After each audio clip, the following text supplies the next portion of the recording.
Right, we got a 2013 Dodge Dart with the 1.4 liter turbo. We're going to be replacing the engine in this.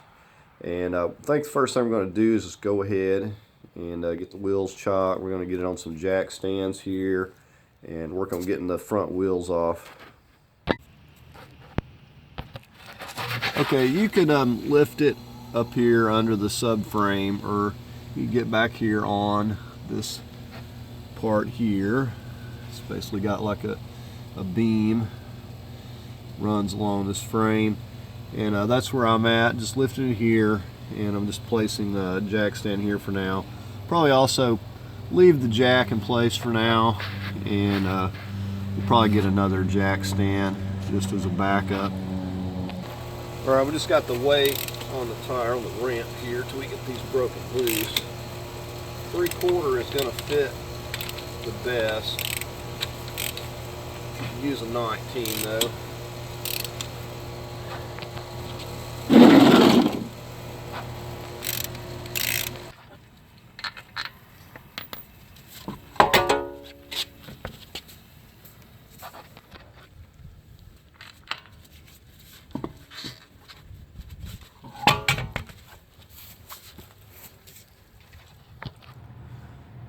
Okay, we're going to go ahead and work on these two 10 millimeters that are going into this front part of the bumper here.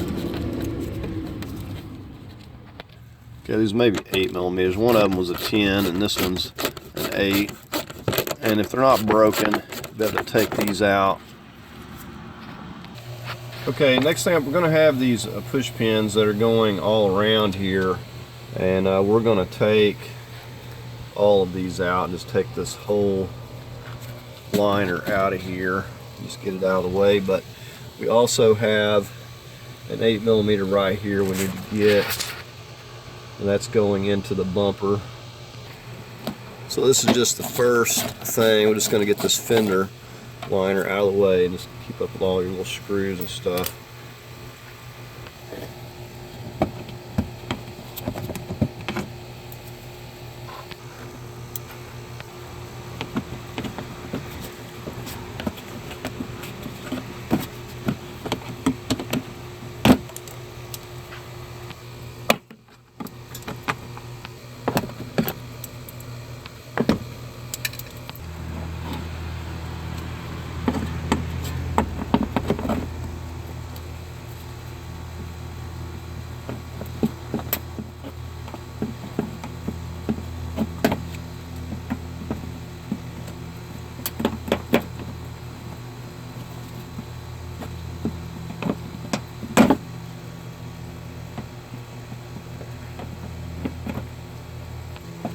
Yeah, I believe we've got them all out. Alright, let's see if it's loose here.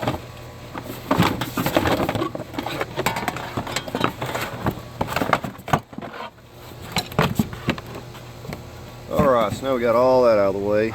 We'll just do the same thing on the other side. Okay, we've got some 10 millimeters, this piece under here. Now also, we're going to be taking these 8 millimeters out along the front of the bumper. The reason being, we got some, we got a sensor, or we got a connection for the vent up here in the front, and you probably have some fog lights too. So we'll just take this piece off as well.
Alright, so this connector has a gray tab we need to pull down. It's not very easy. Okay, so I got a hooked tool. I'm gonna push down right there. Alright, so now we got that separated. Okay, now we're just going to work from up top. It's kind of the same thing. We got a bunch of these little push tabs. I'm just going to remove each and every one of these.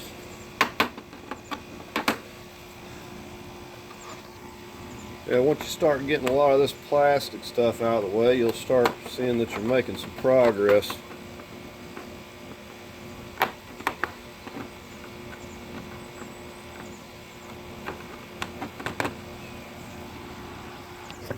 Now we're going to go ahead and take these two 10mm right here out, since they're handy.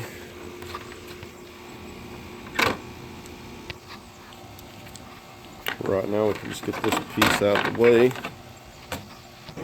Alright, we'll get these two right here, 10mm.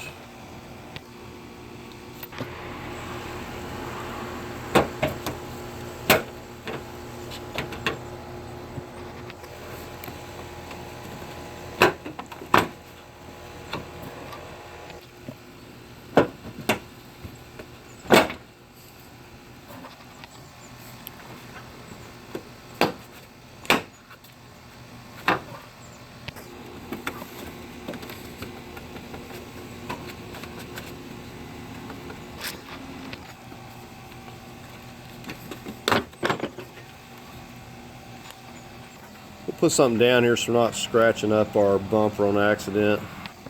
At this point, this thing should start wiggling itself off of here.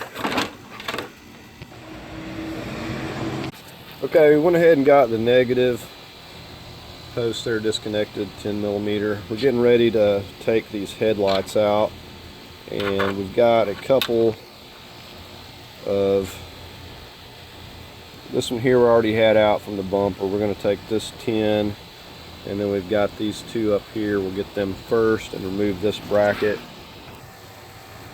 Now you want to get in the habit of putting bolts back where they go. You should never have any bolts just laying around unless you got them labeled or placed back where they go. You're going to wind up getting them mixed up.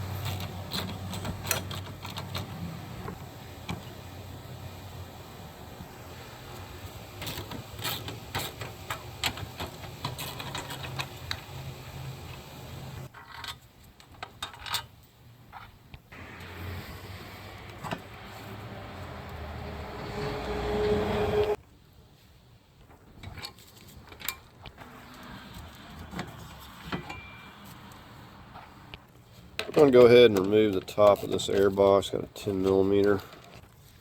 Loosen up this band.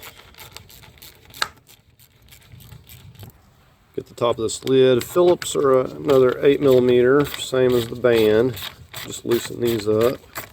We got one over here on this side. Slide this off. Slide this out.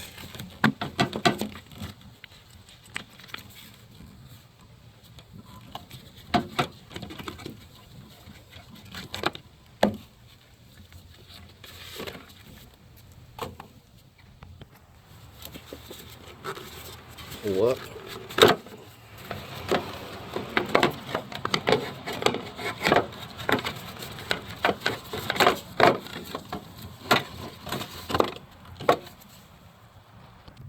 Okay, you look right down here, you can see this 8mm. That's going to be holding the bottom part of the headlight here.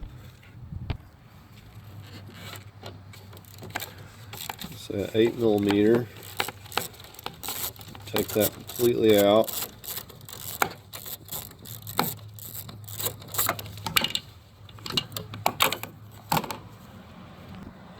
Same thing on the other side. They're both going to have one of these.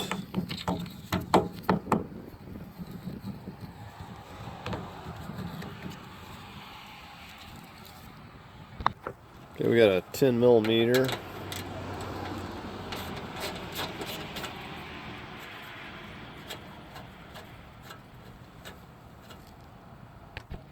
Now we just got to get our connectors.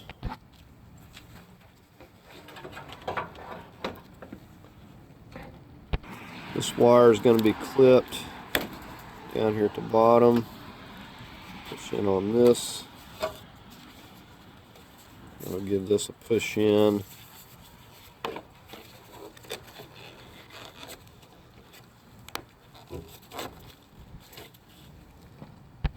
This should have a lock here. I'll show you on the other side. That one's broken. Okay, you see this one, it has this black lock right here. You're going to have to get a pick tool. Yeah, and that one just pulled right off. I can put it back on there though.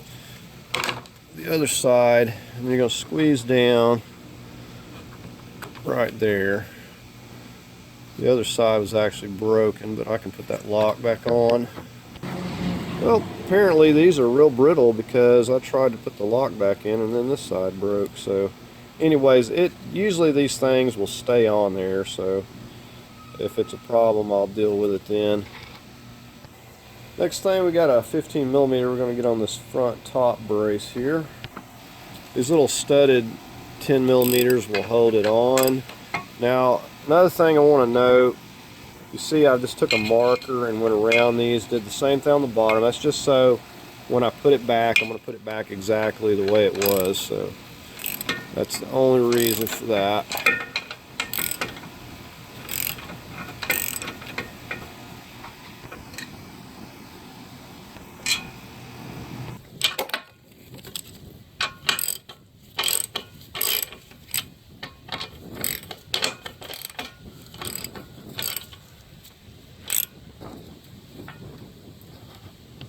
So now we're just going to get these on this side and we'll have this here loose. Alright, so I got the top ones. Now before we get the lower ones, I got to remove this duct that's running over here. Alright, so come on this side and look right down in here and we got a 10 millimeter.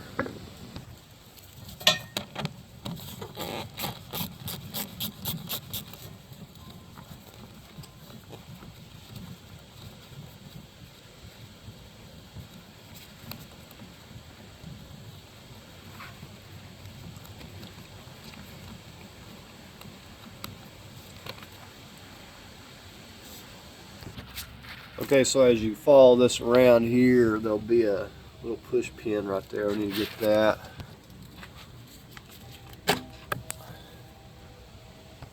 This just pops into these rubber grommets right here. So you just give it a little bit of a tug and it'll come right out. It's this whole piece.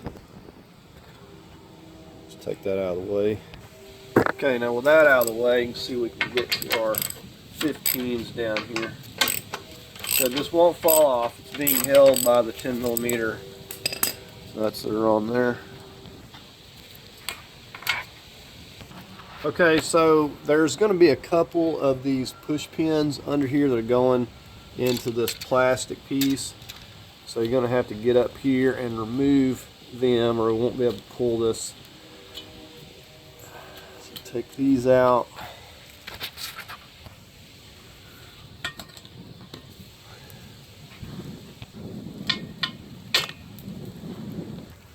I'm going to start with this 10 on the lower.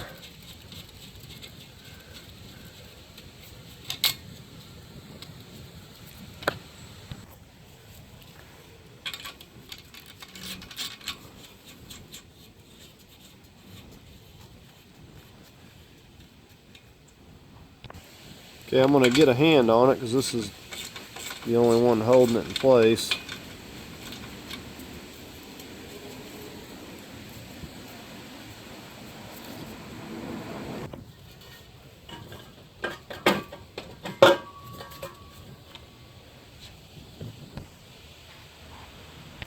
We're going to work on removing this plastic piece. Get our ambient air sensor here.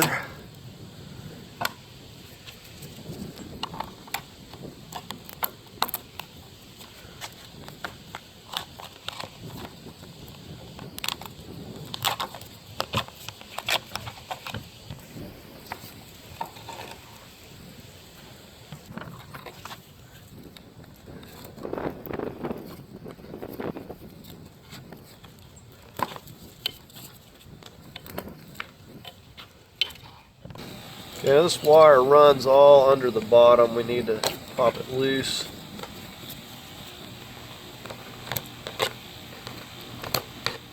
Just all the way down through here.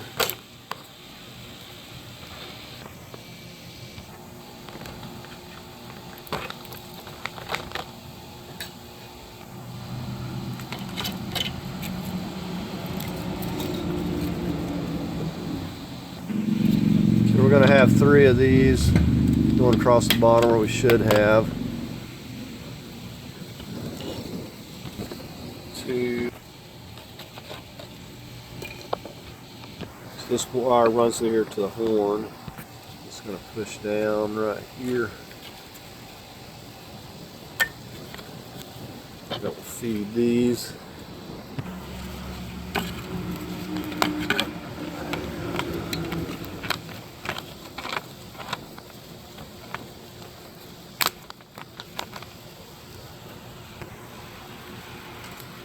Alright, so we've got all of this loose.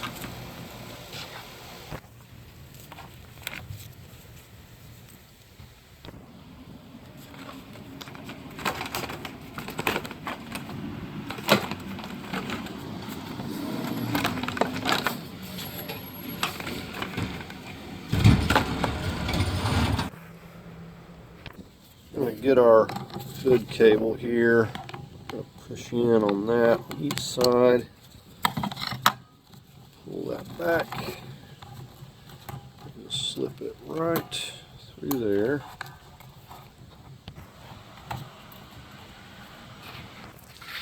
Alright, so we've got some wires clipped up here. These are impact sensors. You got a safety lock on that, and then we'll push down.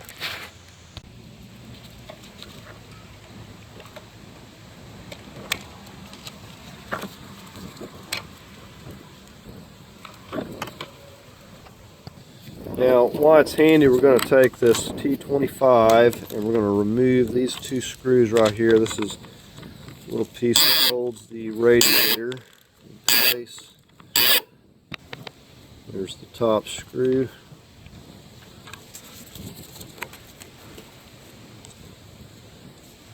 We got to go over to the other side and kind of do the same thing. We've got more things to remove before we can get to that one. We got wires that clipped over here. We need to get them off of the windshield washer tank. Go ahead and disconnect this. If you got anything in the tank, you'll want to drain it because we take this tube loose here. Okay, so just push in right here. Push in pretty hard. Sometimes you got to push down. Okay, so there we go. So this pops out of here. You can just pull it loose either off of the pump or off of there. Okay, so we get this clip right here. We're going to get this 10mm bolt. It's going into the battery tray.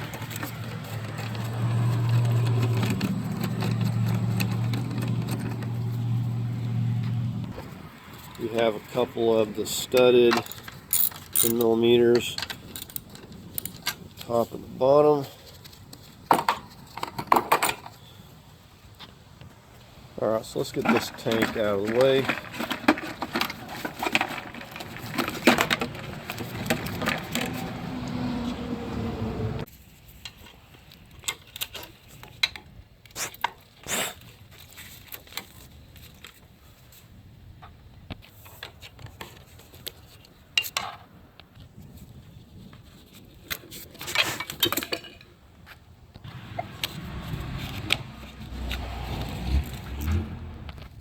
I'm going to be using this 10mm ratchet wrench to get this down here.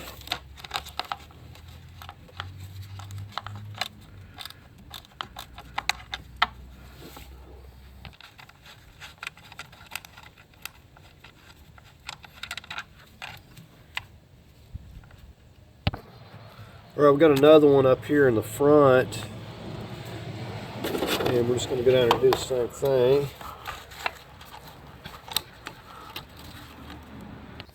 So we're just going right down in there to get that one.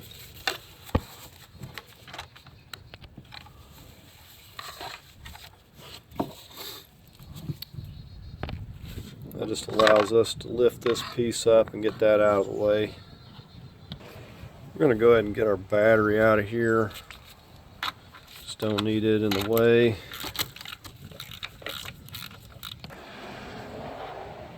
Actually, I think we'll leave it for the moment. And we got this connector just like on the other side. Pull that lock. It's also clipped right here.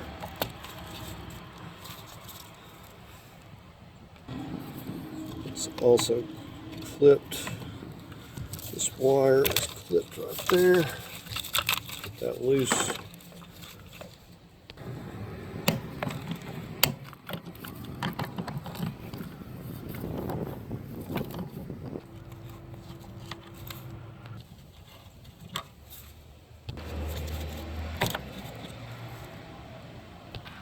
Alright, before we can start removing this, we took the hood support down and just got a couple of blocks, just the right length placed right under there.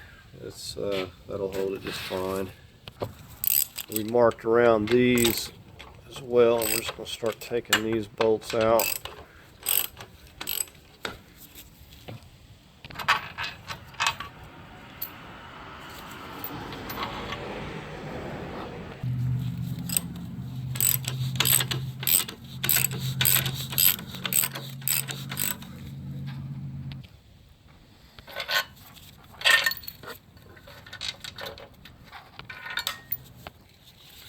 Okay, we're just going to slide that radiator out on each side.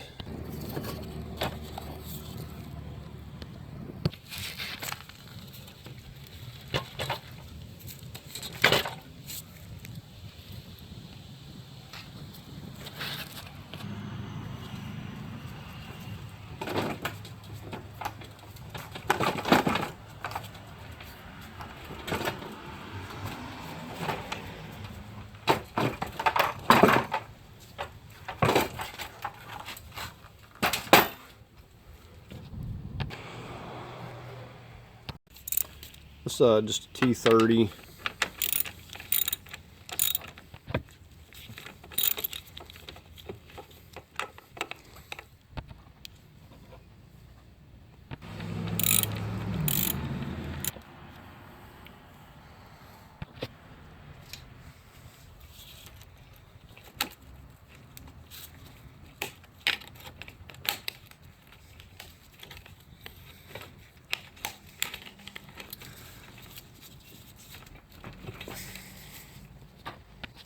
So you have to push out these sides all around, and then you also have to push this up right here in order to get that to release all the way around it.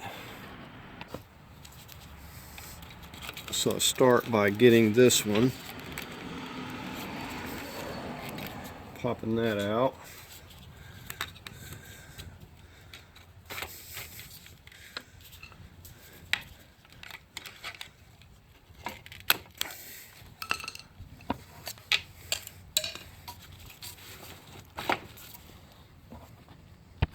And to reset it, just push it back on there.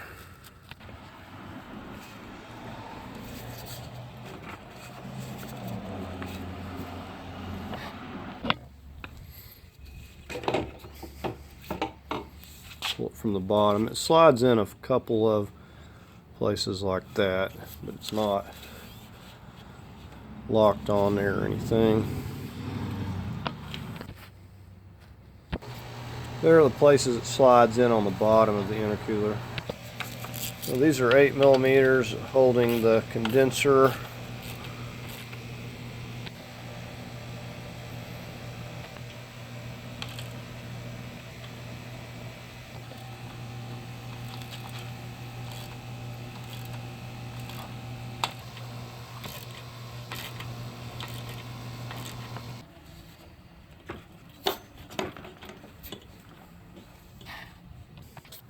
Alright, we're on the driver's side. We're going to go ahead and open this valve up here.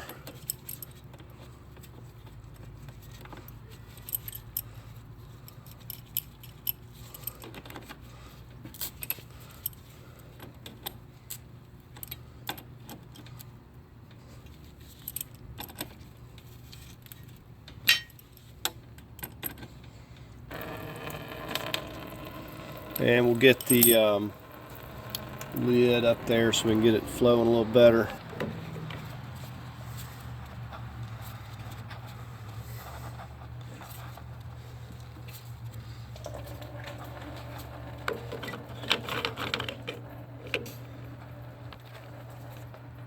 All right, we'll just let this go.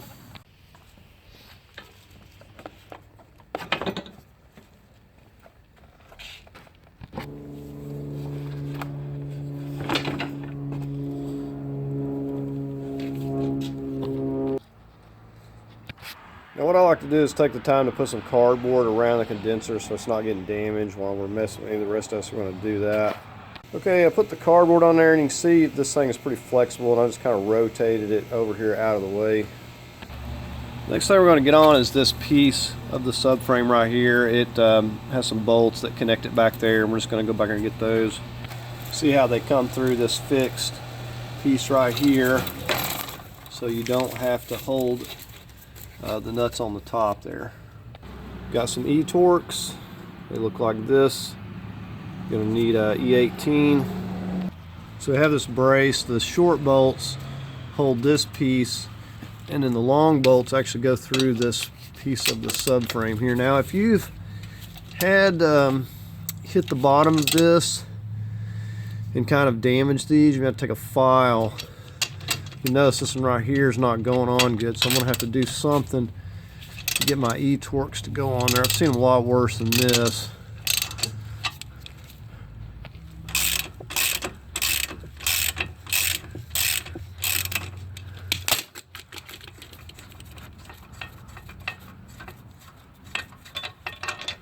Okay, so there's our first one.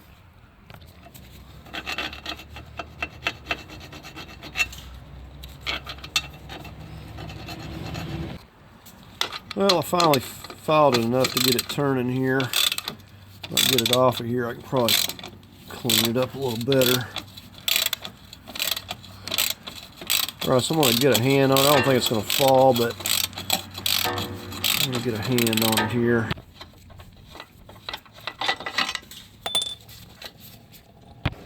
Okay, so if yours doesn't pull out of there, loosen up those back two bolts. But this one has enough slack, just pull it out.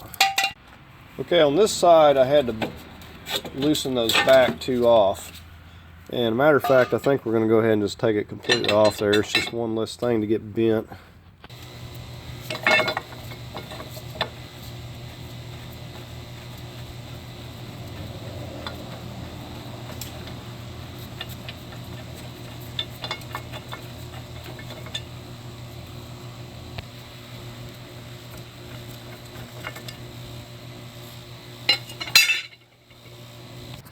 Next thing we're going to remove is these plastic hoses. Anything basically when I go to moving this that could get broken, I want to get off of here. Now they have these weird bands, like a one-time use band, but up here at the top you actually take a 7mm and loosen this band up right here. I'll slide that down. Now right here it's got a 10.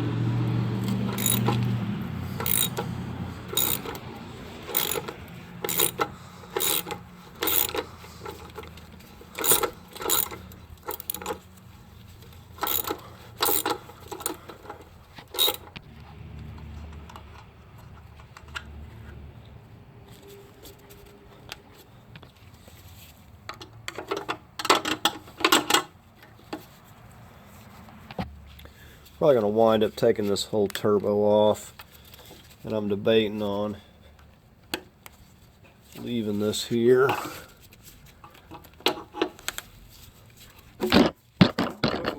Alright, so it just flew off of there once it got going. Okay, now this hose has a little 10 millimeter right in here that has to come off as well. So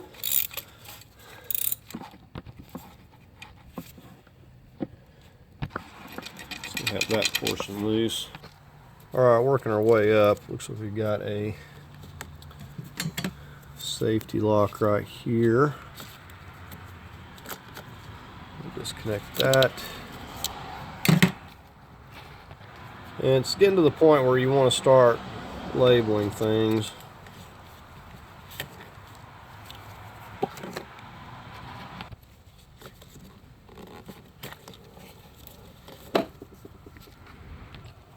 Okay, and this has this 7 millimeter band connecting to the throttle housing. You're not going to be able to see it, but that's what I'm loosening right up here. And we're just going to remove it once it's loose right here from the throttle housing.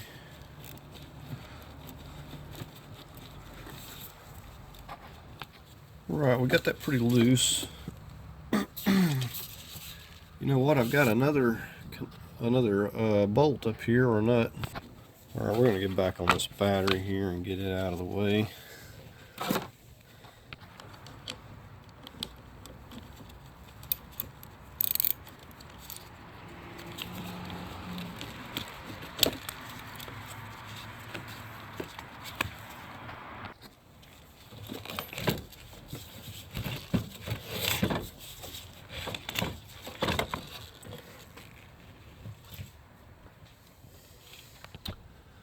Right, and you can see right up here with that battery out of the way, we've got another 10 millimeters. But actually is a bolt this time.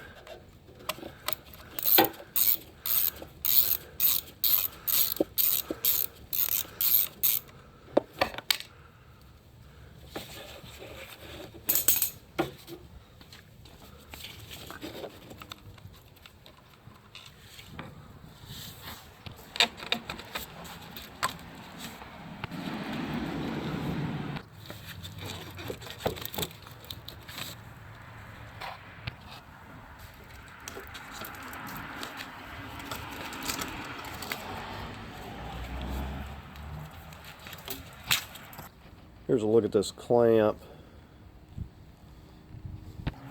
We're gonna go ahead and get this battery tray out of the way next. Okay, we've got a 13 right here.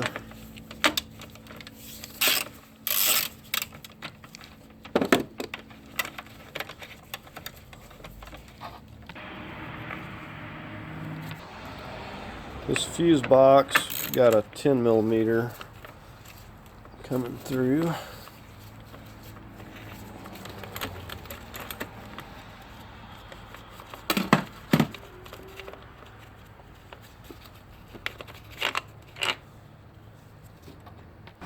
Come over here in the fender well area, there's a 13 that's right below this harness. You can see that.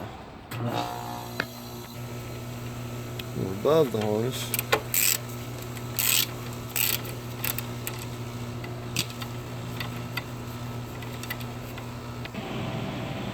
Okay, this harness is going to be connected. You're going to have to unclip it here. And we've got a spot over here. Get that loose. Alright, we'll come back over to this side. We got a couple of them right under here.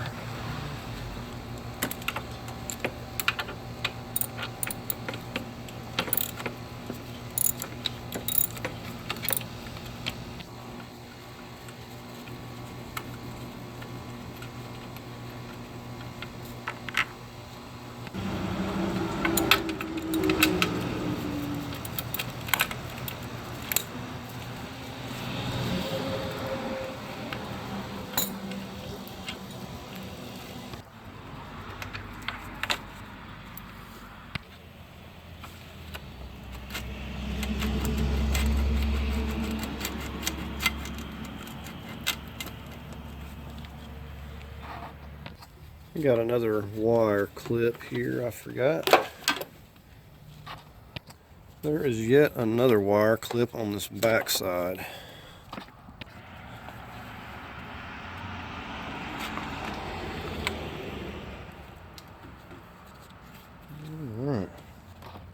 Okay, so we're going to get started on the CV axles here. Okay, we got our E-Torx again here. It's let's see, what was this? An E20, and we're just going to take the whole bracket off here.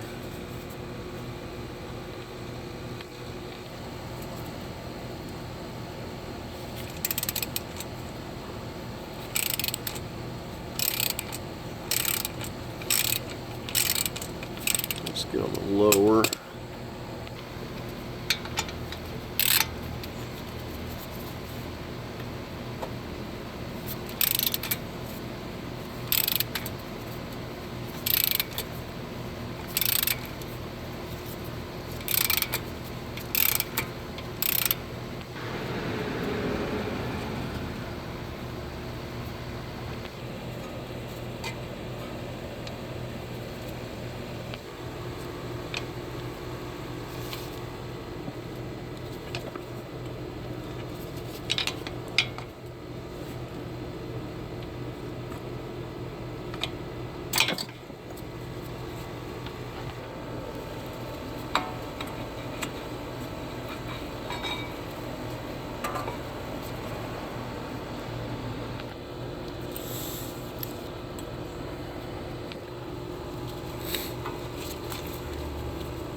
I'm going to pop this ABS wire out in a few places to give us some slack here.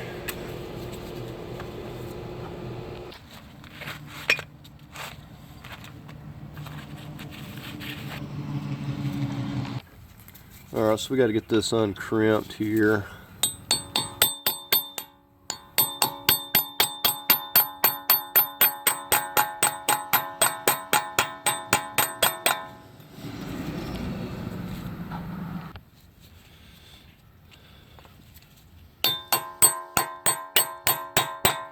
We'll just start off with a small one on both sides and just kind of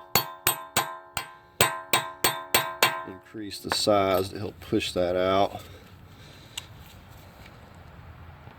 So now we'll just kind of go up a size, help spread that out.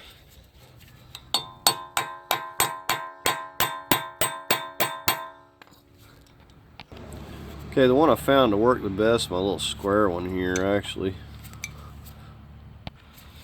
Okay, so I'm just moving up in size. Well, it's good to have a kit that has, like I got there, has a lot of different sizes. If you ain't careful, you can just break these ends off, so I just kind of slowly go up in size.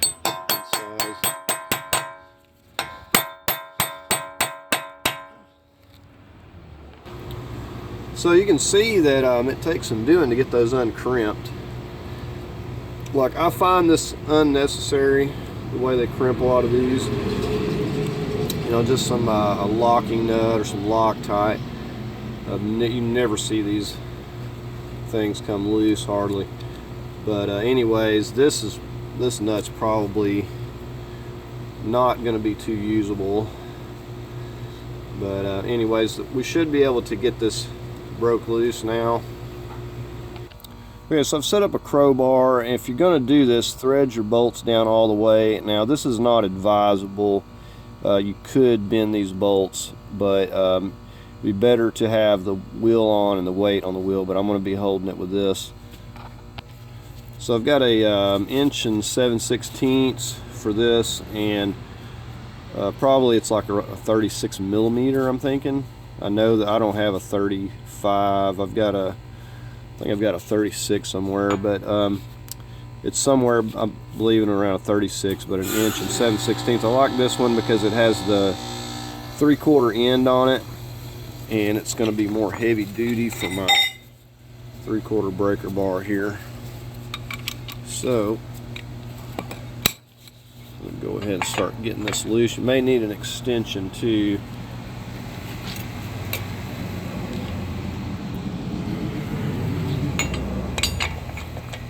So if you're using an impact, that would be good as well.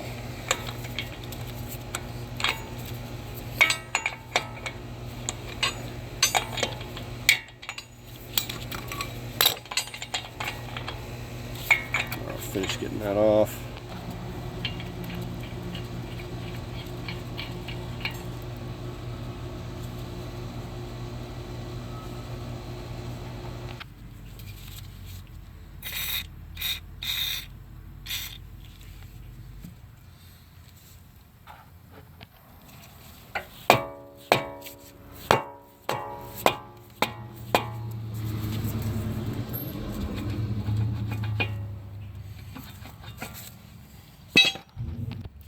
Okay, we're gonna remove it at the ball joint, so hopefully you don't disturb our alignment too much.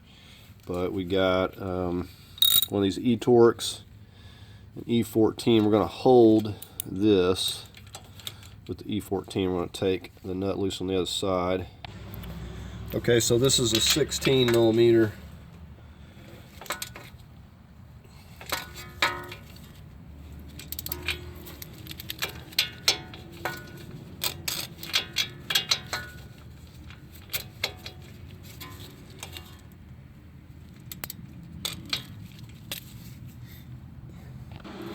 Or I switched my ratchets around. That one was too long to be on this side. And that's a locking nut, so it's going to fight you every thread of the way.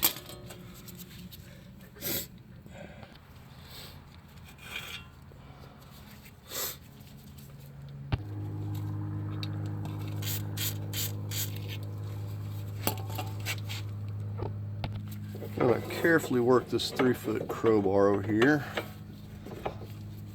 Start pushing down.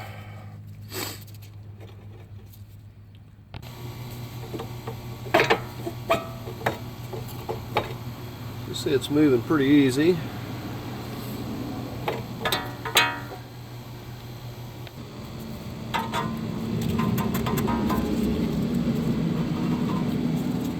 These are probably some of the easiest ones I've ever seen. It's not always the case.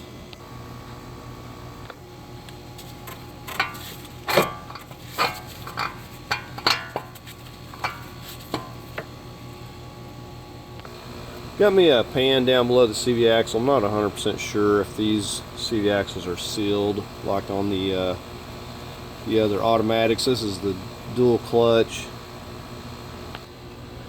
I also got a 3-foot crowbar again. Plenty of room to get in here.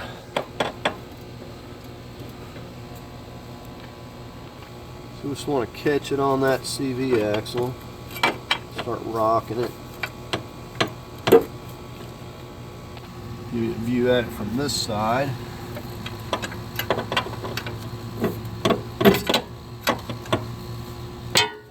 Alright, so there we got it moving.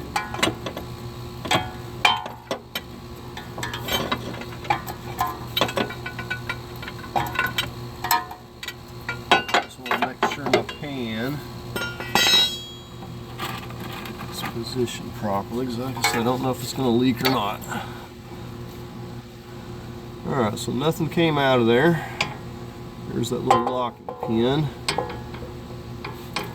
Clip. Okay, so we got that one out. We'll just get on the other side. So these things are really hardened, but they do break. I broke a little bit of one off in there. But we're going to go ahead and get this loose. Now, what we're going to do at this point is put the tire back on. I know not everybody has an impact, and we'll get the weight on the tire. And we want to punch this center cap out here. Easier to take this little spring out of here carefully. So you know, carefully pop that out. It's really hard to push this out with that spring on there. And grab it. And then we just slip this back inside here.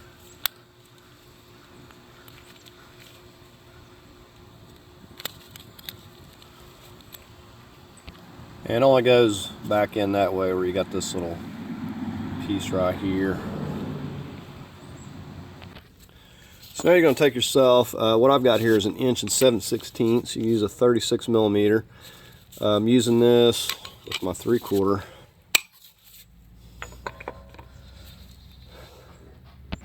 Just want to get out here with a pretty good extension, get some leverage.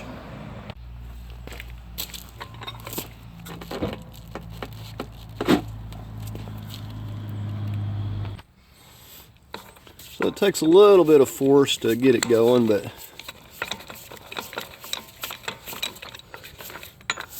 see, it's pretty loose now.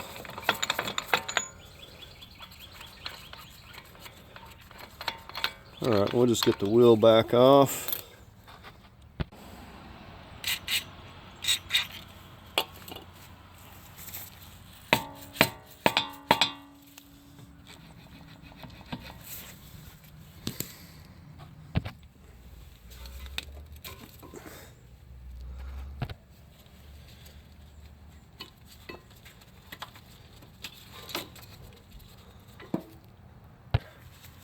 Got our E-Torx.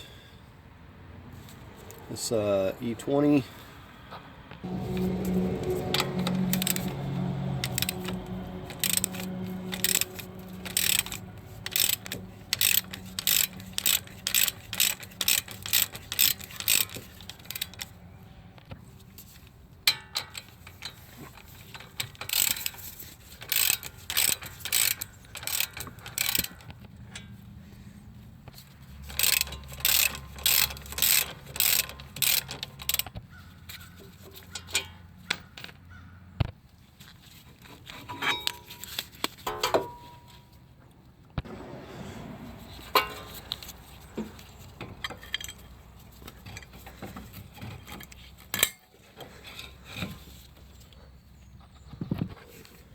Okay, now for the pinch bolt here, we've got E14.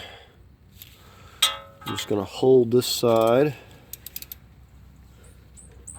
And we've got a 16 millimeter. No, we're just going to go ahead and get this loose.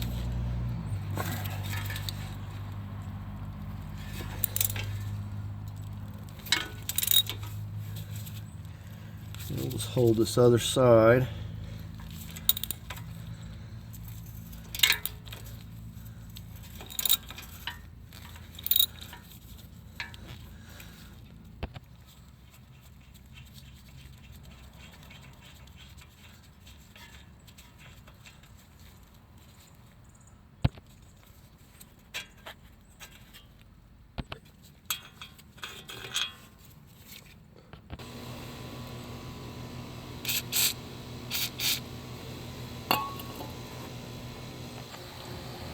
Alright, we're just going to run our 3-foot crowbar.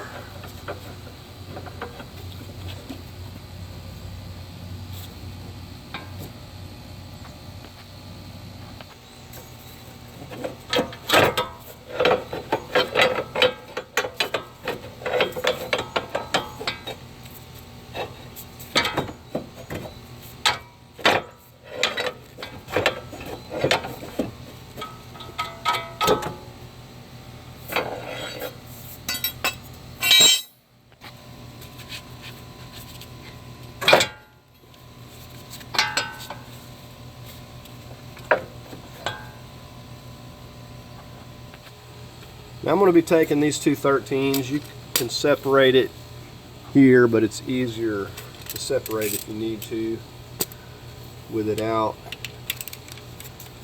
of the vehicle. So this is a 13 millimeter. I'm just using an extension.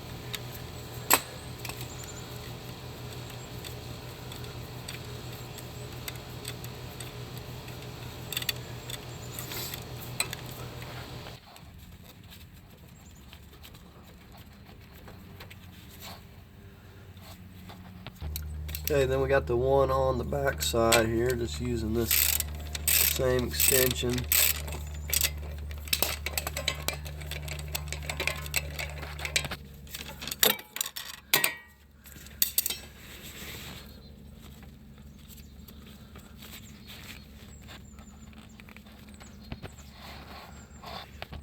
Alright, so we're just going to start pulling this whole thing out.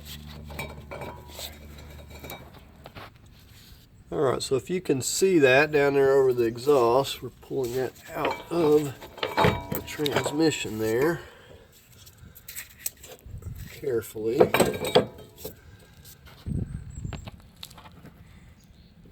We just pulled that right out of there.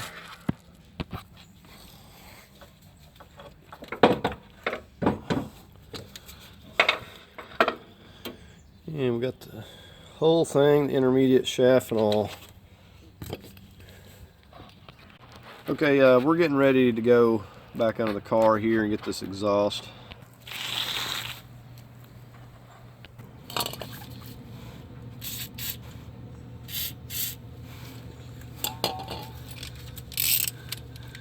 Well, we got a 13 millimeter. Let's see if we can break something.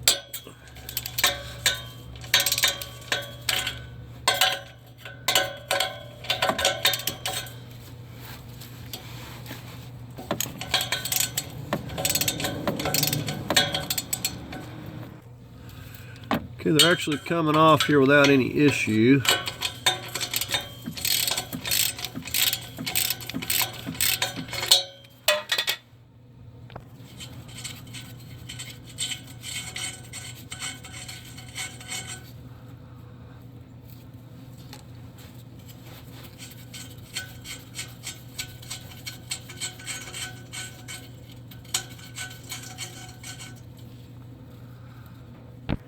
Alright, we're just going to work our way up here to the brace. Right, we're right up here at the front near the oil pan, getting this brace right here. It's another 13 millimeter.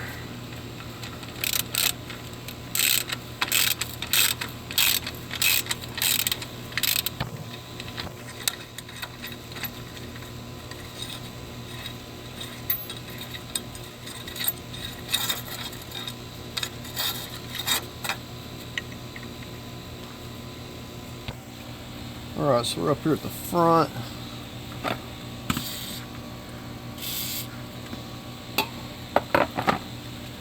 These are going to be 13s as well.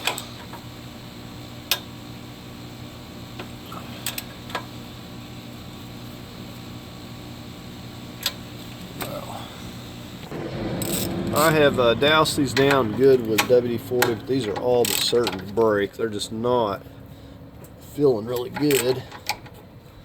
I'm like even working it back and forth, trying to avoid breaking it here. I just don't know if it's going to happen.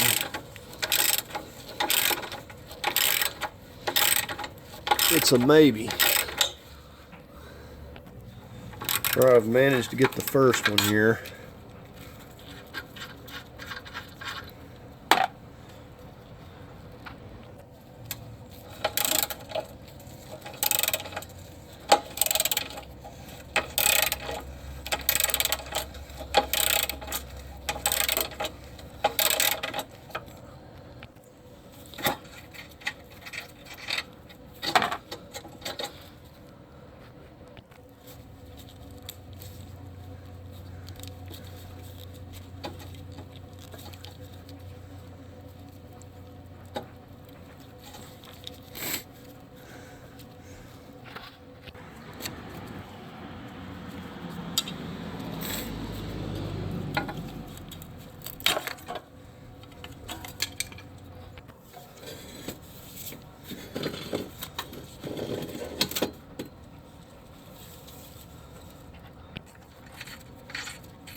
I want to get on this serpentine belt. This is a 15 millimeter. I'm just using a serpentine belt tool. It's probably not necessary, but it gets plenty of leverage. We're just going to go that direction.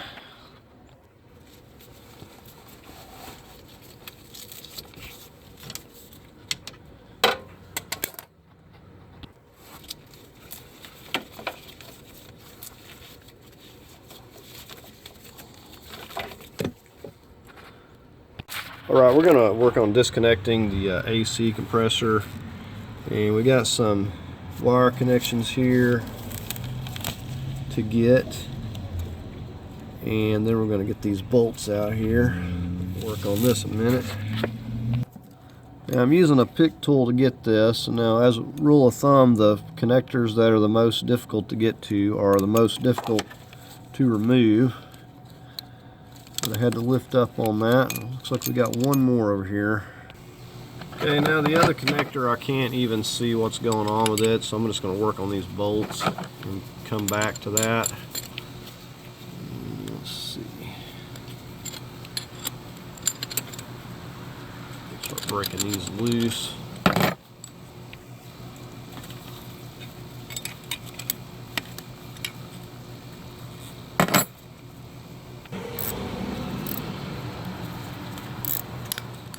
But basically we just got to get this AC compressor disconnected, and we're going to kind of use a bungee cord or something to hold it in place.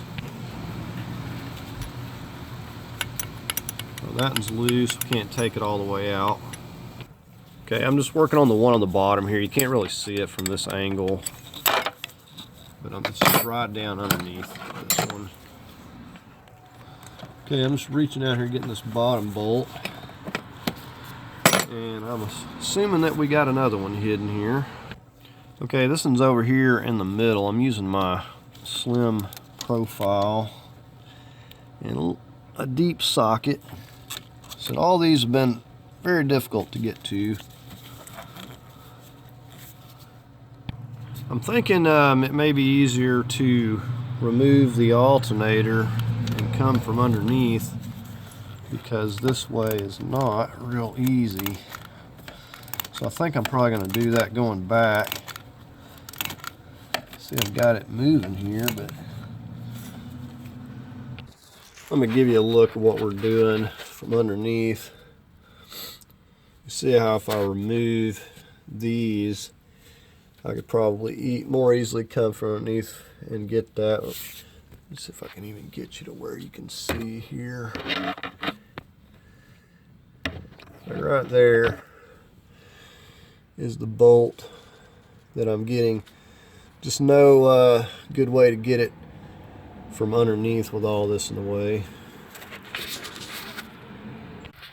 Okay, I got that other bolt out, and these here I had to use the pick tool on both of these to go down in there. I used the straight pick tool on the other one, and so we have this loose. So I think we're going to go ahead and work on getting a few more things up here out of the way. Okay, we're going to get this coolant valve here. Disconnect that. This has a couple of 10mm nuts down here.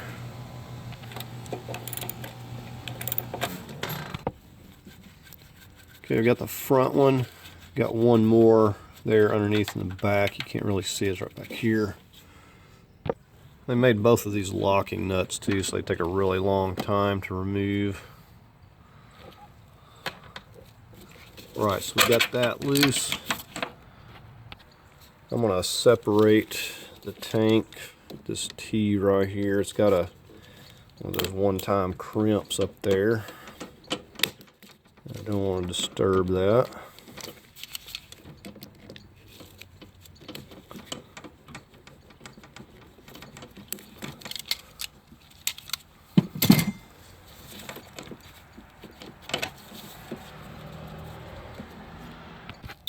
I'm going to go ahead and take this piece out of the way. This pops off of here.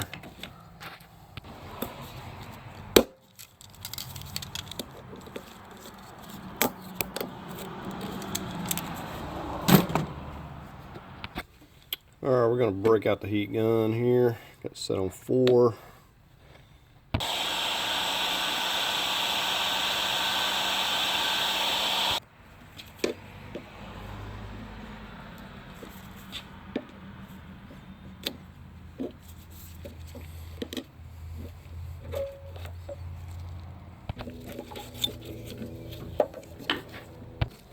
Okay, we're going to jump over here and disconnect it back here. Pull back on that. We'll need to get this vacuum hose before we can get to that. Just push there, unclip it here. And down here we just push in on both these tabs. Pull that out. So this has like a clip here. Pop that up. Coming down here at the throttle housing, it's got a little clip. We can just pull this completely out of here if we can wiggle it all loose.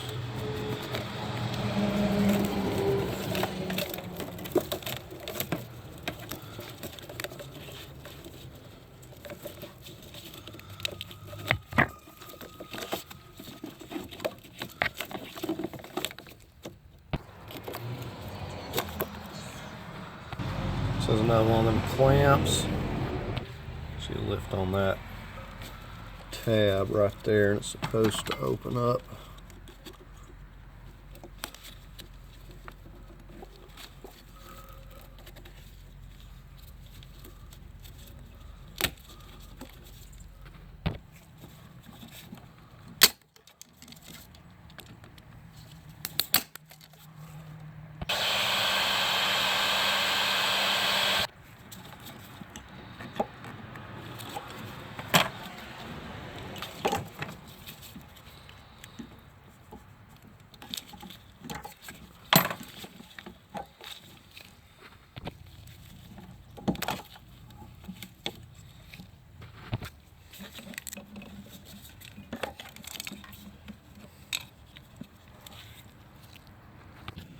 Okay, our overflow tank, we've got a couple of 10 millimeters up here.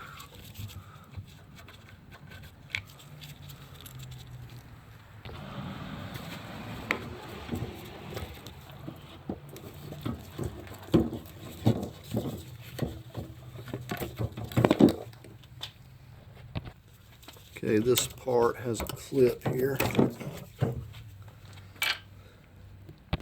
Pretty well freeze the tank up. Pull it kind of off out of there.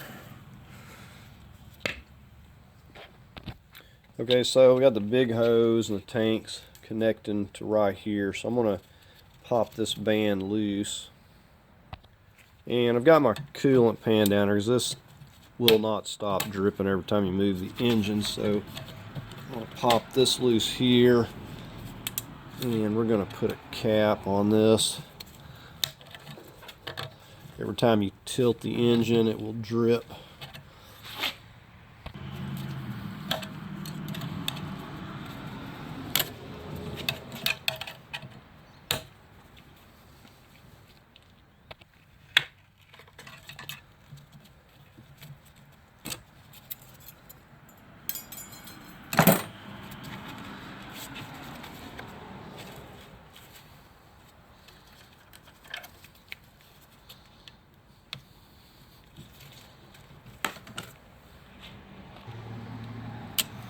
So this is a metal pipe. I was thinking it was plastic. That's why it won't move. I'm going to heat this up.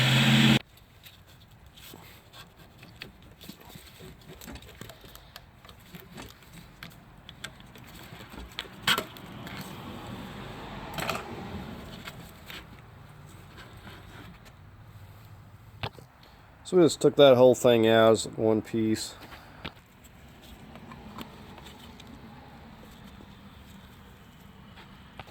Okay, I've got my drain pan down there. I'm over here at these heater hoses. And I've got to get a pick tool down here. Pull this all the way back. And kind of not going at the right angle. Well, I've got it hooked. See if I can pull it. Yep, I'll pull it completely off. That's alright. So I got my pan down there, so I can wiggle this off of here.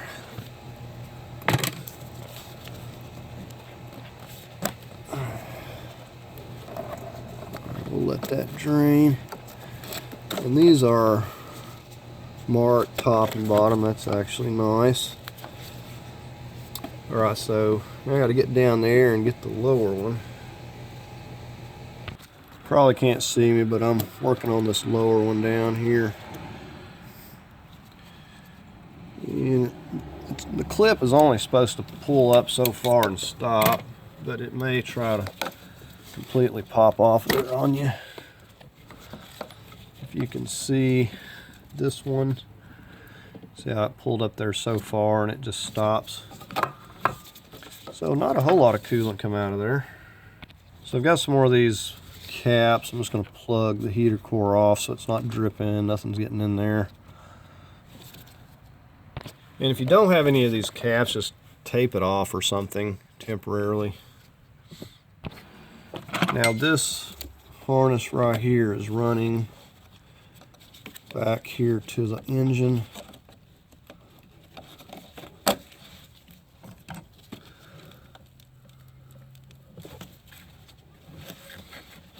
And it's also got a clip right down here. I need to pry that off right here, or open up the clamp here.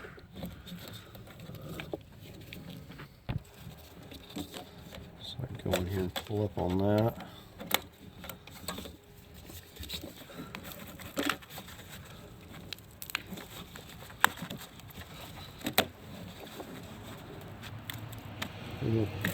We'll also tape that off, this here and that. We're going to work on this fuel return and fuel line. Just down on that. We'll pop up the safety lock. Just push in from the bottom.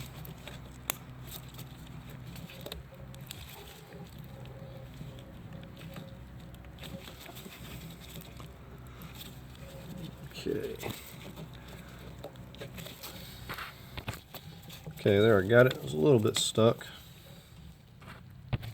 Fuel line's right down here. Same thing, except we got a blue lock that we got to push back. You can see this lock here. You got to push that back.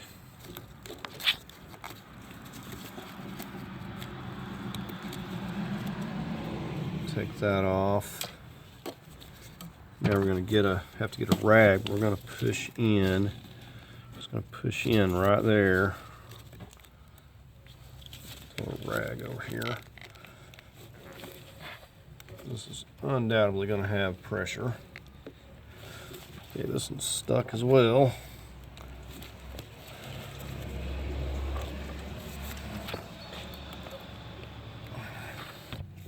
Okay, I'm using this tool to push in on this. You got to push in right where that white place is.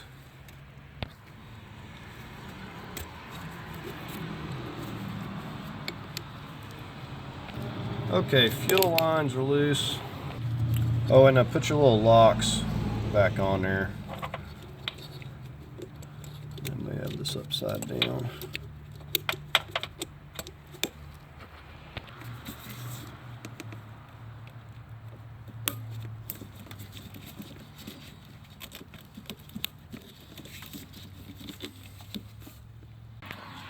Right, we're going to get these wires disconnected. We want to get these labeled. Got a couple of 10 millimeters.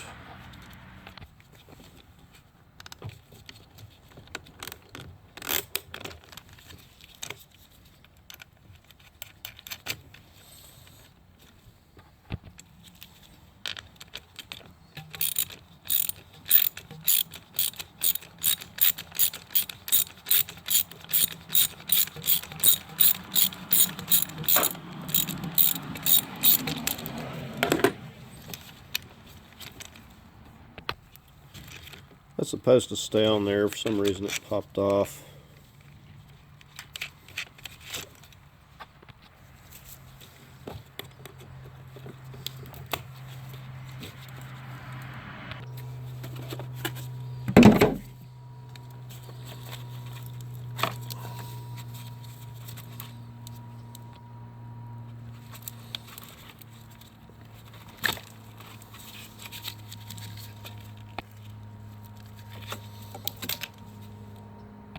Got a couple 10 millimeters holding this box.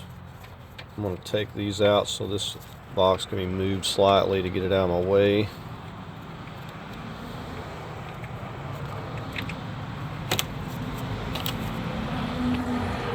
So now it will slide off here. We can kind of move it a little bit. Then we can get to these bolts a little easier. Okay, now where we're at this, we're going to go here and get this shifter linkage. Now the other part is clipped in. We're not going to worry about getting that from up here. We're going to get it from the bottom. Alright, so we should be able to just pop this up.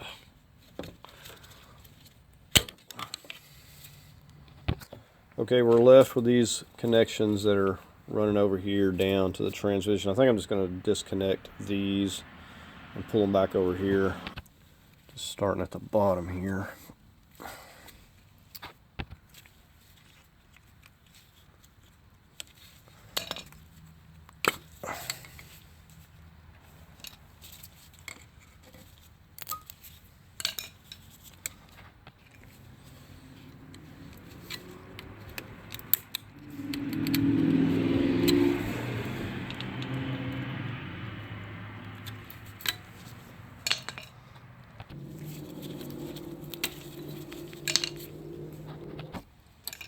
Yeah, so we're just working our way up here.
Okay, and just that easy. See, we got all this loose. We do have a ground wire.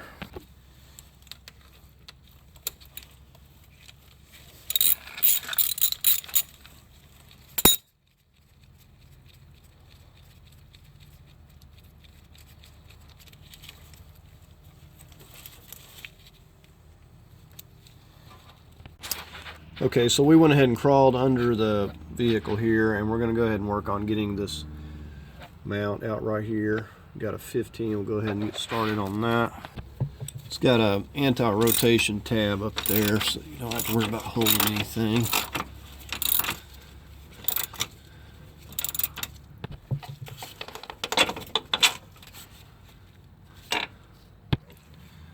Okay, so this is the shifter cable, and it's kind of difficult to get to those little spring clips and remove them because of where it's located. So what we're going to do is just take these two bolts right here, these 15s, which are easy to remove, and not having to go up there and fill around and fight with that. So we're just going to take these two completely out.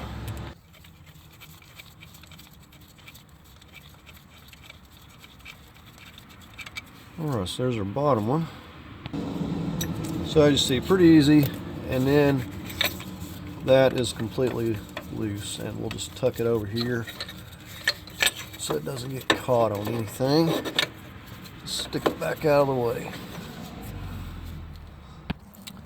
Okay, now you see this has got this anti-rotation tab. We need to get the bolt on the other side.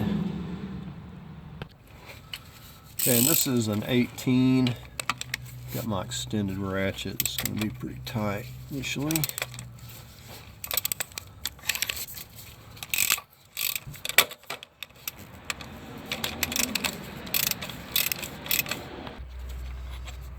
Okay, so I got that completely loose. Now I'm gonna have to pull back on this engine a little bit here. Let's see if I can. We'll just leave that there for now.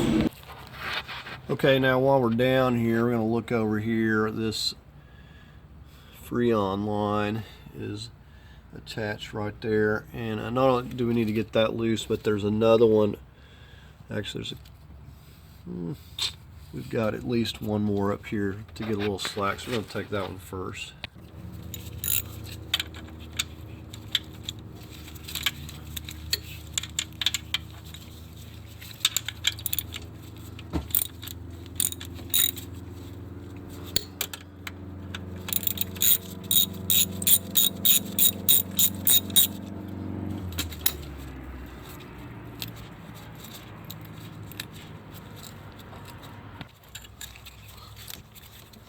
Alright, so we got that loose.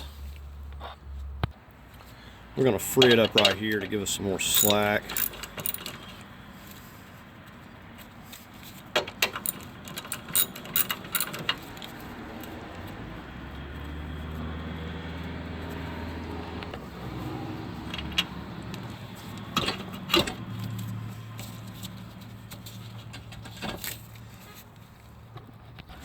And that'll just allow me to push that back and forth a little bit easier if I need to.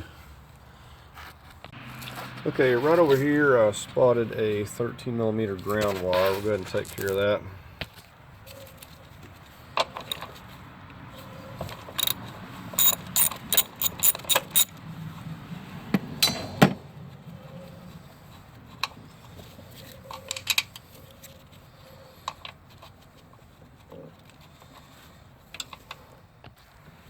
That runs down there. We'll just leave this end attached. Alright, so we're going to pull this plug off here.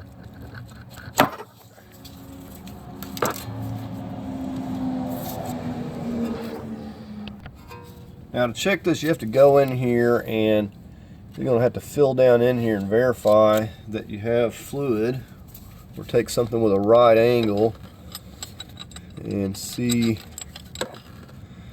where it comes to there, so we know we got fluid. You're not going to know how much there is unless you drain it out and measure it. Now I'm going to go ahead and drain it out because I need to remove it anyway. Alright, you're going to need a 12mm hex. And there's not a lot of room, but there's enough room to get in here. I've got an extended ratchet on it here.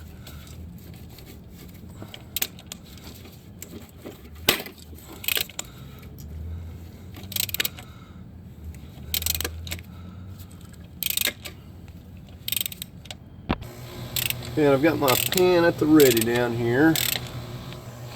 Now to get at this last little bit, you may need to get a little wrench or a crescent or something and just turn the end of your Allen, because like I said, it's limited space here unless you have a thin ratchet.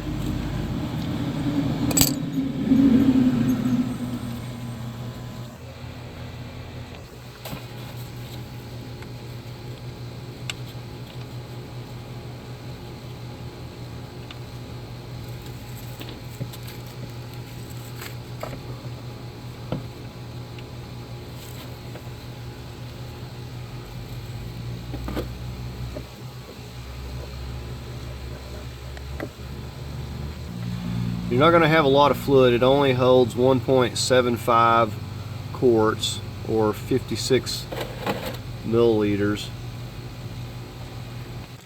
Now you'll want to clean this off before you put it back. Notice it's got a little magnet and it's got a little bit of particles on it there. Alright, so I've just got a little Teflon tape on this.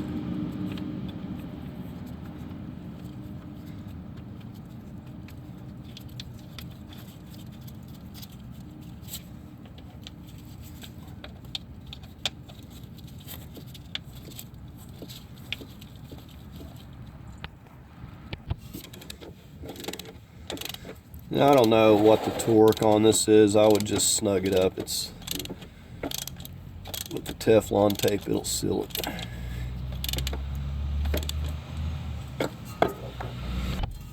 And I just snugged it up with both hands. All right, we got the transmission drain. Just getting ready to get the oil out of here.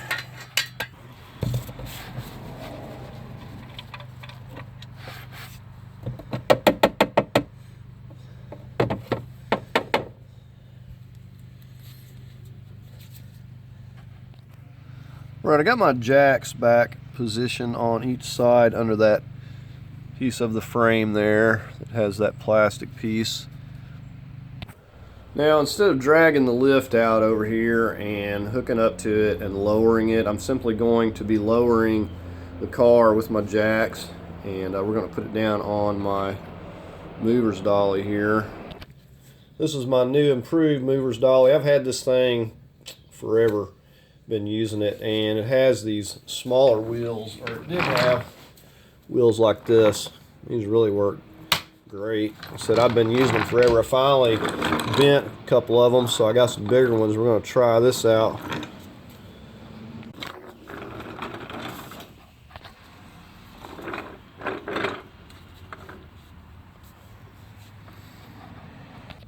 Well, we're just going to slowly start lowering this down on each side and adjust it as we need to.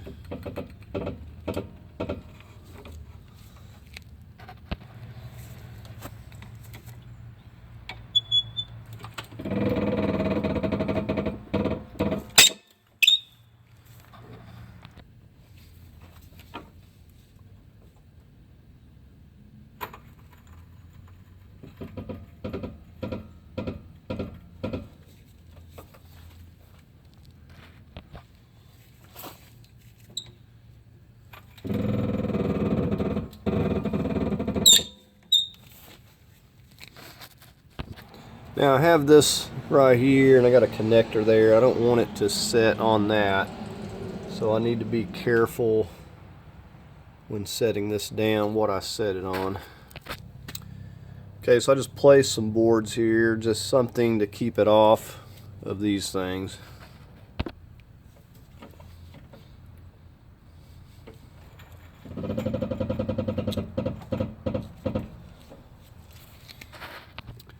Okay, we got it resting down on the oil pan on this side. I moved my board around here again because this hydraulic cylinder, I don't want anything to be hitting on that. Okay, we got it set down, resting on this side, and we're going to go ahead and start getting these motor mounts loose. So the weight is resting on this. The only reason I'm putting this here is just to keep this from rotating as I take the motor mounts loose. So I got this loose, so basically we can just pull this up here out of the way.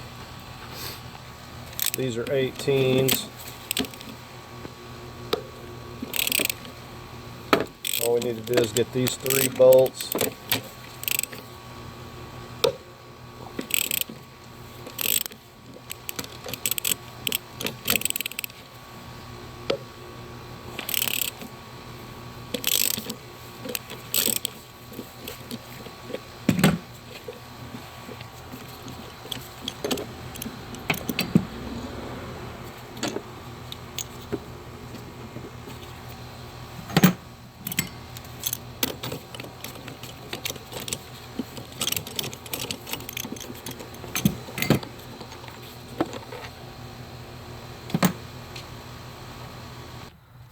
Okay, on this side we've got 4 of these 13 millimeters.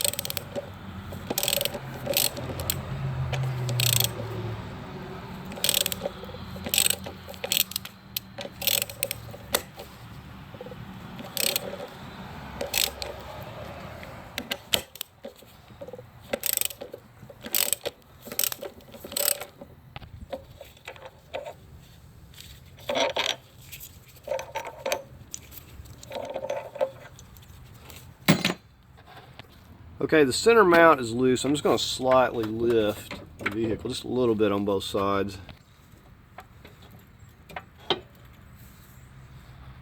All right, we're going to just move kind of cautiously and start seeing if we can start sliding this, because we don't know if we've got everything. I probably should have took the center mount completely out. Appears to be hung on that slightly. So we're going to just continue. Okay, and it's actually moving pretty good. I'm going to go back there and look, see if there's anything connected. Okay, everything appears to be loose. This was the only thing that was catching. I thought it was the middle mount. You see I got a bungee cord. Just wrapped around there so it's not falling down and bending those lines.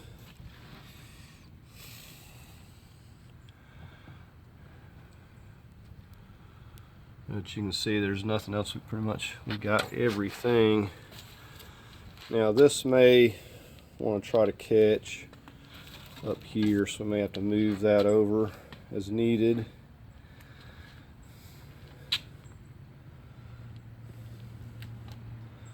You can see everything's clear and it's rolling out of here real easy. Okay, so I just picked that up and carefully moved that over so we don't have to worry about that. If I don't get too rough, I should be able to just pull on this up here.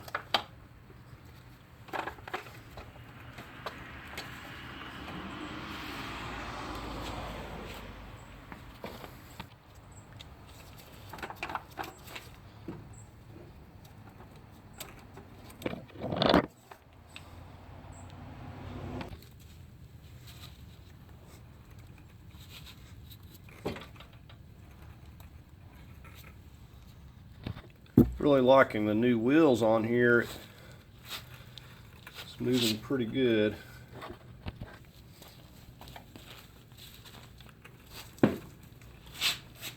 Oh yeah, much better.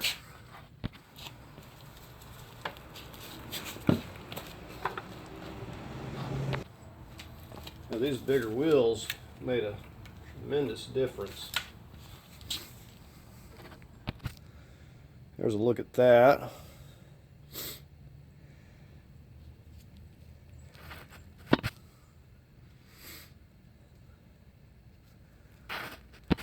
It would have took me longer to hook up my lift and move it and everything than any of this took. And this rolled out of there real easy. So the next thing, we'll just work on separating the transmission off here. This is a 13mm nut, this wire.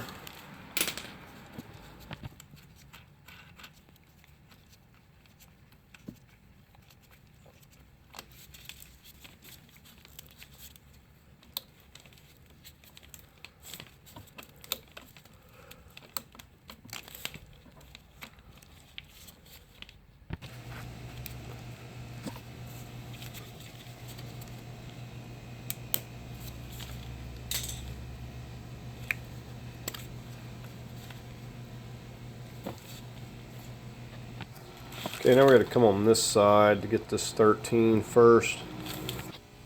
So right here in this hole we got a 13mm.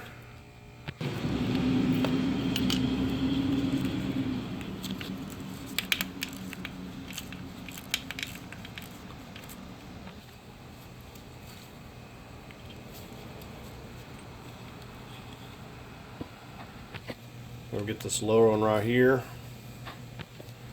We'll have to get a hand on it at this point. It's going to be loose.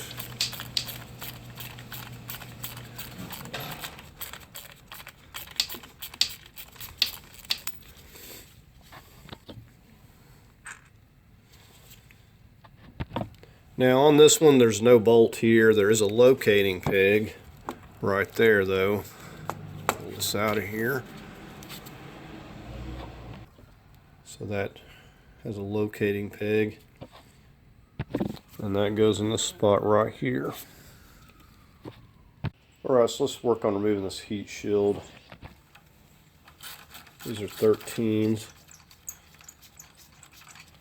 A couple of studded bolts.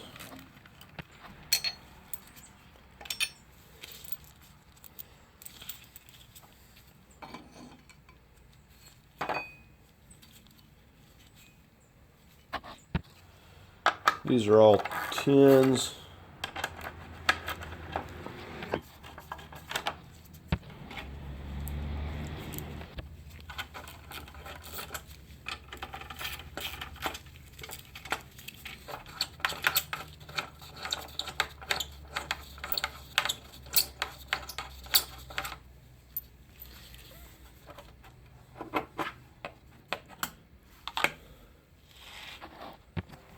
These are going to be 9mm.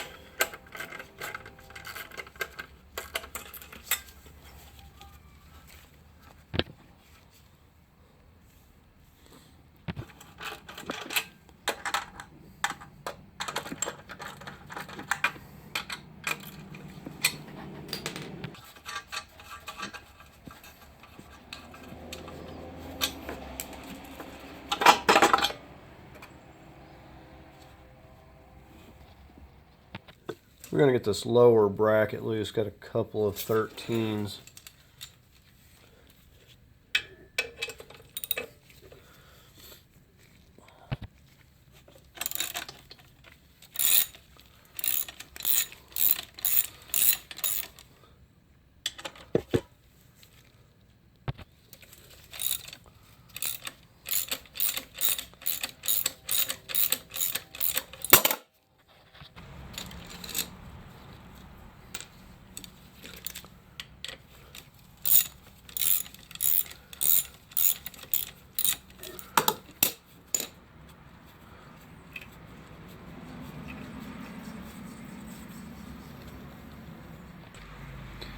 Actually scratch that. I think we're just going to leave it on the bottom here.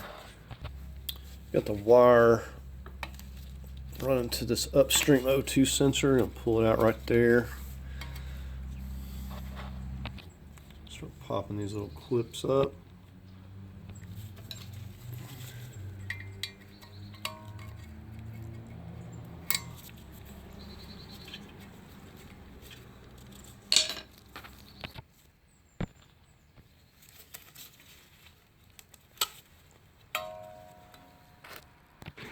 Now I put a paint mark up here just so I put this back exactly the way it was, band and everything.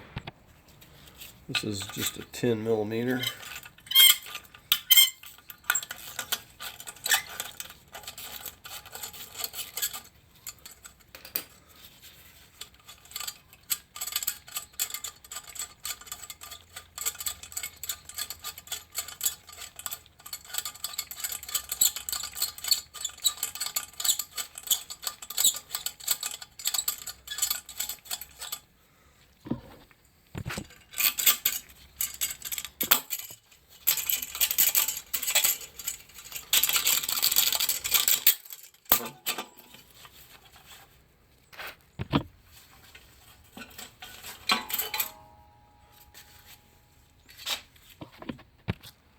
So this band also has a gasket.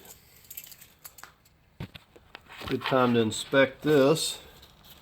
See if we got any cracking or anything in there.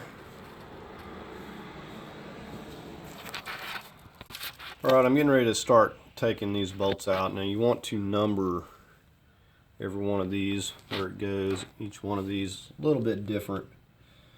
So we're just going to start over here. So we've got some 18s and we got some 15s. And this bracket here is held on by a T30. Probably just going to leave it on here. It's just one of those things that you remove it, forget to put it back on, and you got to take stuff back apart. So probably just going to leave it on there.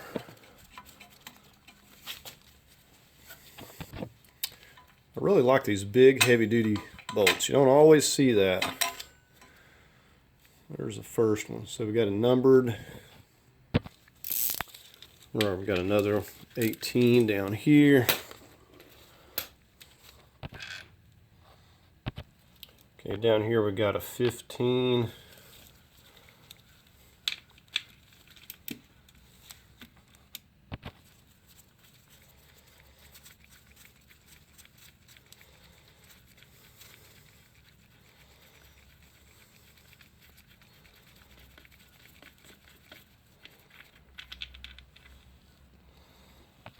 So I know this thing is going to want to tilt. See, it's sitting on the pan, but I just put the put my jack with a block of wood just right under this oil cooler just to keep it from trying to tip while I'm messing with this.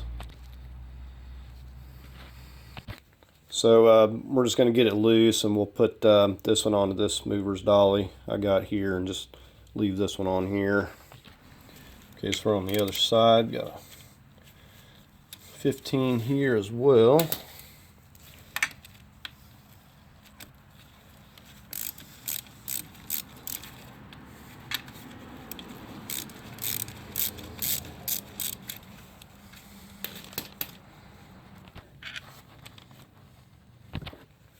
So we got another 18 here. I'm going to get the one on the very top. It's a little more difficult before I get this one. So this here's an 18. We got 6 of these all together.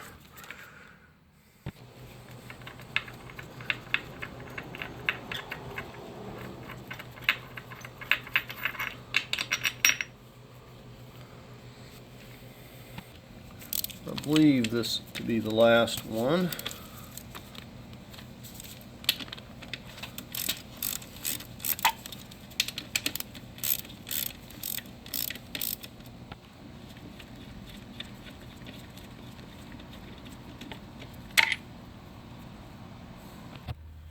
Right, so we're going to start tapping it here on each side, not here, but on the case. Go to the other side. So you watch it right in here. If you shove on that, you'll see that moving. So that's loose, it's just in a little bit of a bind here.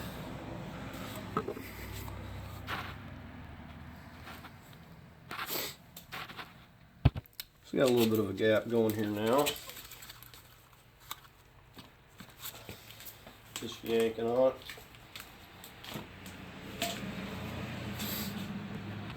And we got a pretty good sized gap, just wiggling it around. Sometimes you can put a plastic wedge or something in here to keep it from going back together on one side while you're working on the other. So let's try to yank on this side.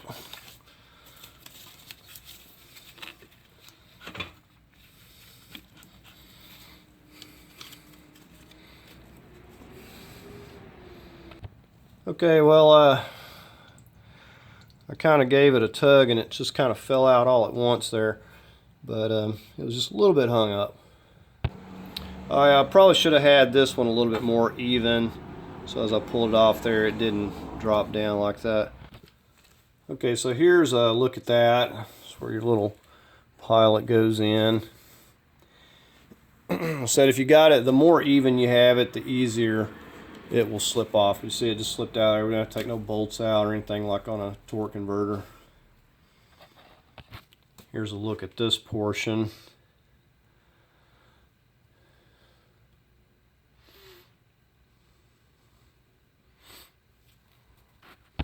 Now I went ahead and put a paint mark on the center line of this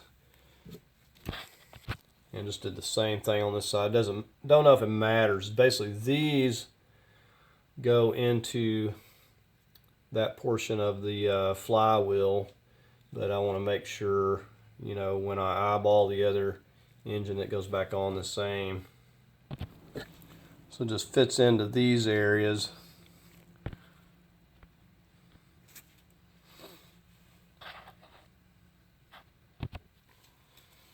And this part goes into that little pilot hole.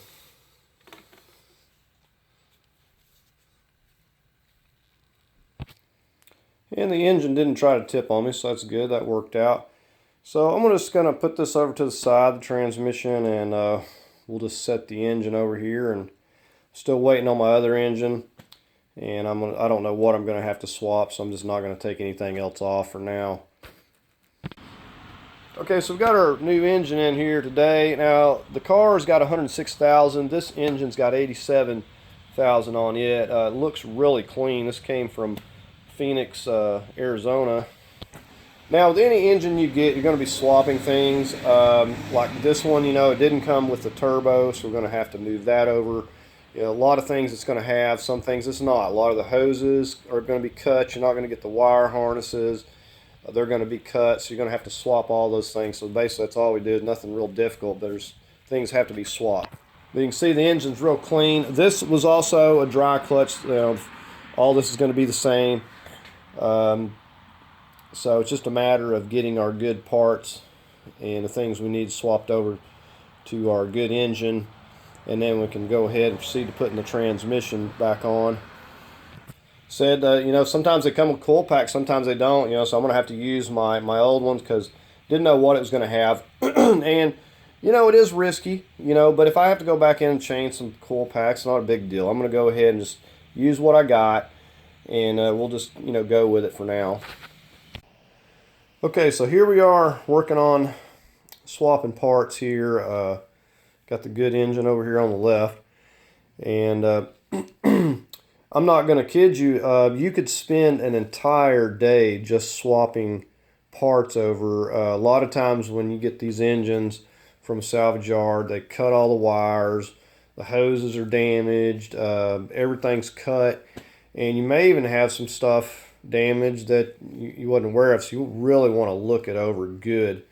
Like I said, you could spend a day easily just simply swapping parts from your old engine over to the replacement engine. Now I already pulled all of the spark plugs out, and I've checked those. They look good. Torqued those down. I'm using the coil packs from the other engine, so I've just put those on there. So I'm not going to just cover everything. It's pretty straightforward.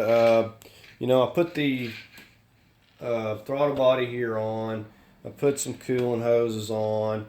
You know, like I said, the coil pack and stuff. And I was getting ready to move this wire harness. And you want to make sure that you label really good, and even where all the clips go, or you will never get this stuff back in order. Or you'll definitely take a lot more time trying to do that versus just labeling it. So I'm just getting ready to start hooking this back up. We'll just start up here with our coil packs and these solenoids. Now this gets bolted down with some 10 millimeters. We also got a ground here. Let me get you in there a little bit. It's like a ground that goes right here. And we've got another bolt that holds this down.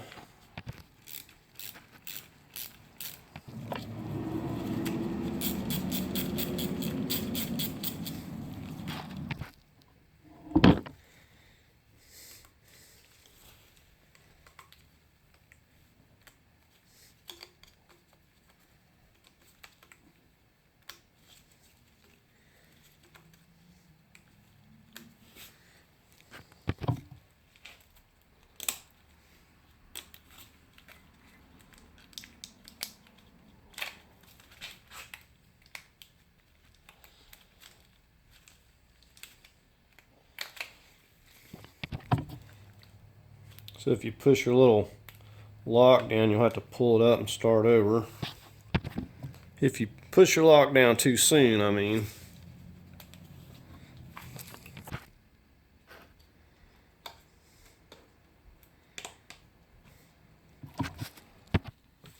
So I'm just routing this big wire here underneath the intake. See, it's got these three places we're going to snap it into.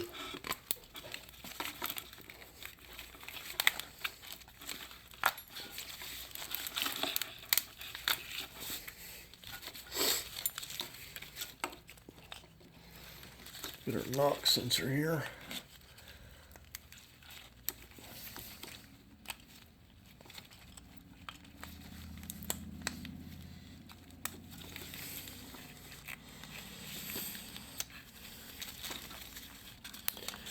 I know this one goes.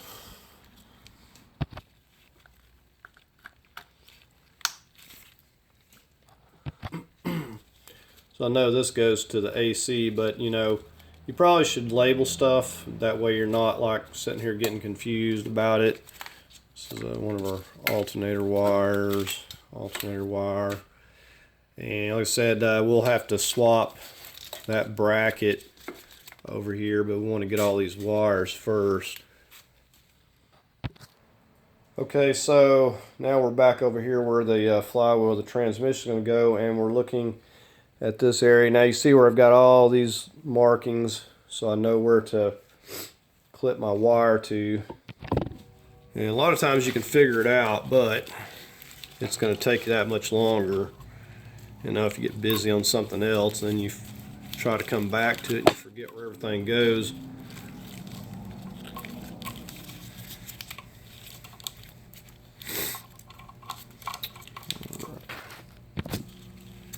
This one clips right here.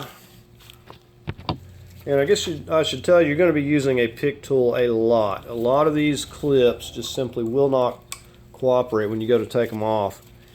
And before you get too rough and break something, you want to just get back in behind it with a pick tool. Give it a little nudge. So let's get our throttle housing. You can see this little place right back here. Move that tag.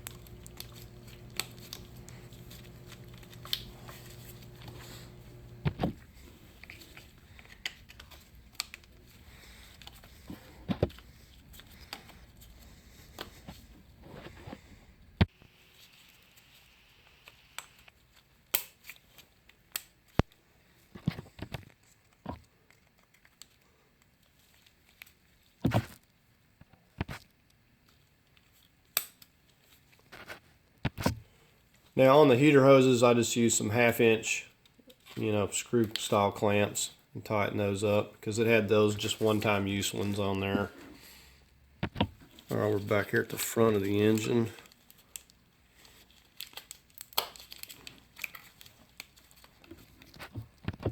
Now this wire has to wrap in around behind this.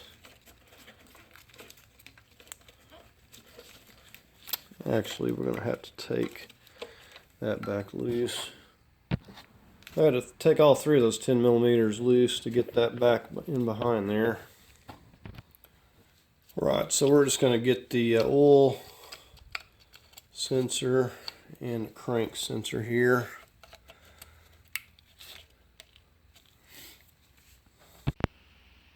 Okay, so I'm just fixing to go over swapping this manifold over here.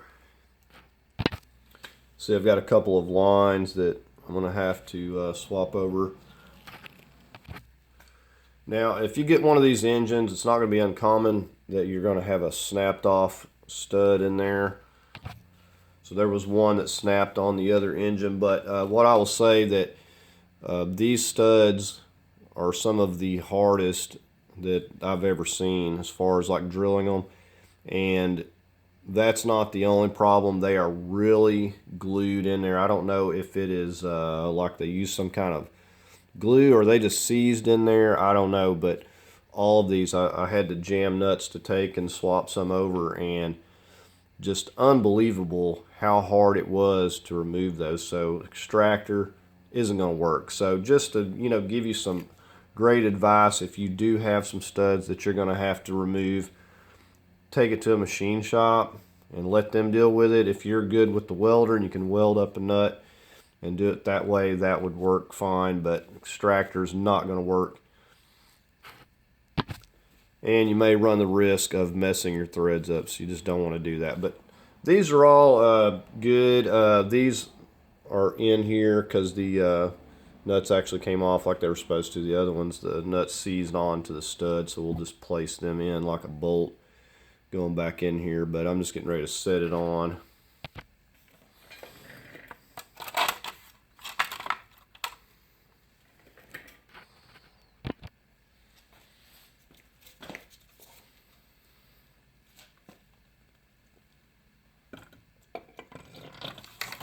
And of course, I took the time to clean up these surfaces. Now, all of the studded part going into the cylinder head and nuts, everything is getting a coat of anti-seize. So hopefully they're not ever that bad again. And of course all these are going to have these little spacers. Don't really know the point why the studs aren't just shorter, but that's how they are.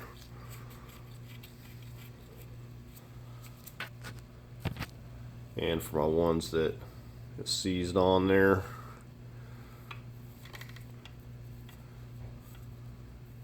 and usually those will not move. Even using vice grips, it's just seized. The nut's seized onto the stud, so just put it back in this way. But the stud's gonna go down to this point right here. It's gonna bottom out anyway.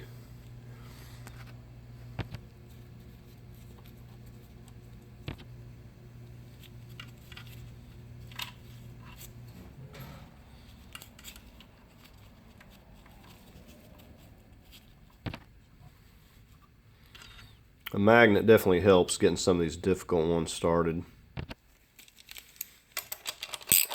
Start in the middle here.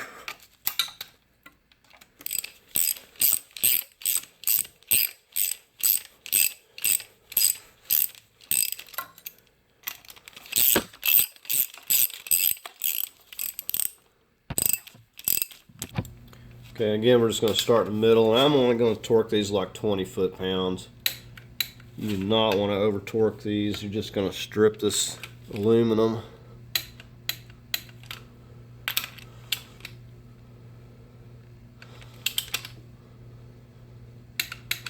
Just start in the middle, zigzag your way out.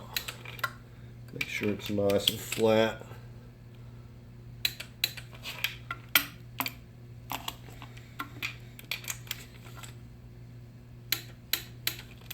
And then we'll just go back and double check it.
Okay, we got a banjo washer right there. It's gonna go on the bottom.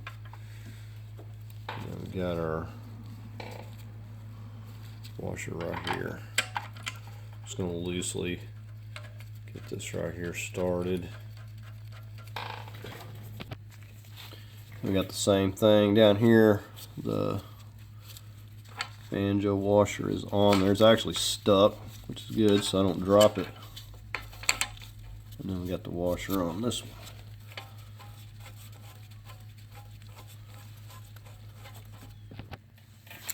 Now, I didn't look up the torque on these. I wouldn't probably go more than about 25 foot-pounds. The problem is over torquing it.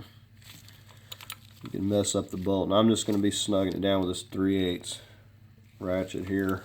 Same for the top.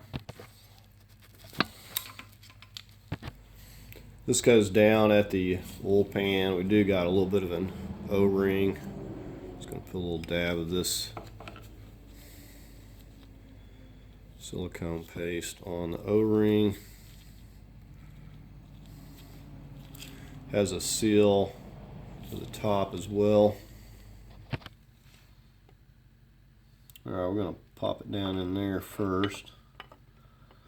This one's a little bit trickier to get in place.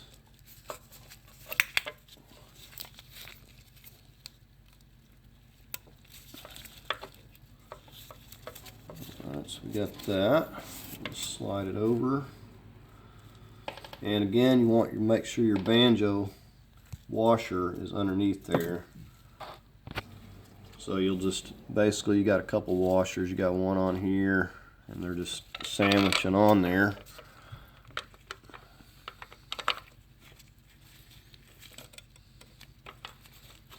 Just kind of loosely start this. I'm just getting the lower, and I'm putting medium Loctite.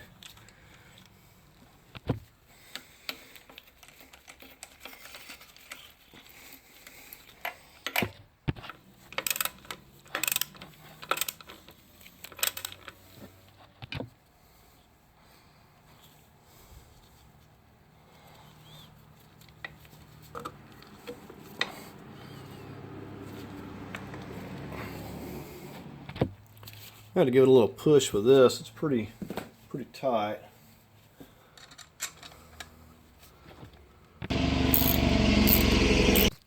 Right, I double checked all of my fittings to make sure they're tight, and we're going to work on getting these heat shields back in here.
So we're ready to go ahead and get the transmission over here and try to go ahead and match it up. We've done about everything we can do without getting too much stuff in the way.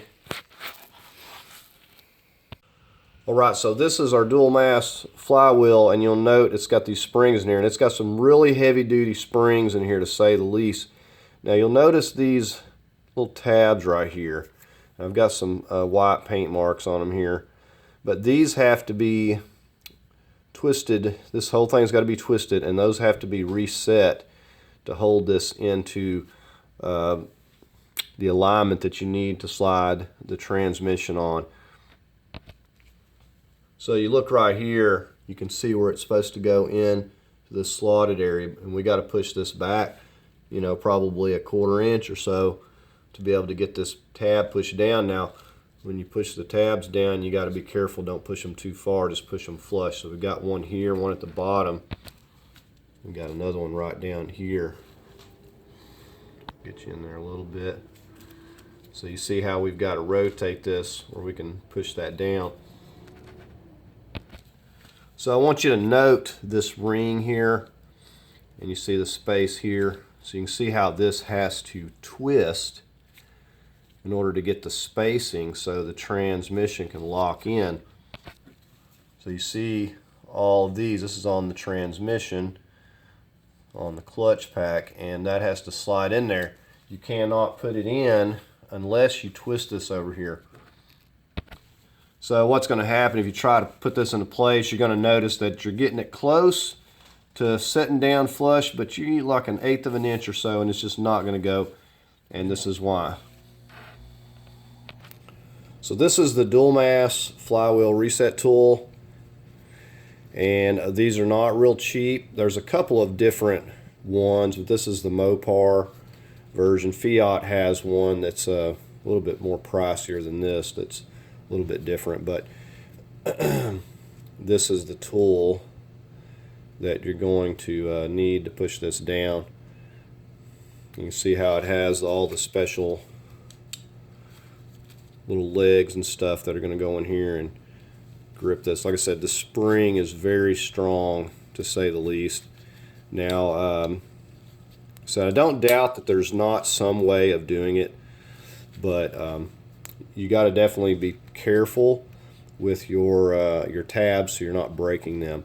And this is designed to push it back, and also you have the set screws here, or the little bolts here, that are going to push it down slightly without pushing it too far, so we don't break those tabs. You break those tabs, then you just bought yourself another flywheel. Right, so we're going to start, make sure bolts are up a little bit. We don't want them to be hitting there. And you'll notice this little particular part right here, this is going to help grip. So what only thing we need to do is make sure that the tool's like this, and we're going to make sure that these are going to be over the top of our tabs here. So I'm going to set it right here. It's going to grab onto this part right here. So we're going to get that set in place here in just a moment. Alright, so we got it setting down. Let me show you from the other angle. So if you look here, this is just setting down. These legs are going to set down into there. This is just kind of setting up on the top, and this leg is going down into this inner part, but only this one piece is going to be pushing on to the spring here at the bottom. So you can see the same thing here. It's just kind of setting flat against this, and then this is going down into where this inner nub is, and then this portion is going to push on the spring part here. So I'm going to just, it's setting down flat. I'm going to put a little tension on it here. Okay, if you watch that, I'm going to put a little tension on. I'm just turning it with my finger, and that's going to kind of hold this in place here.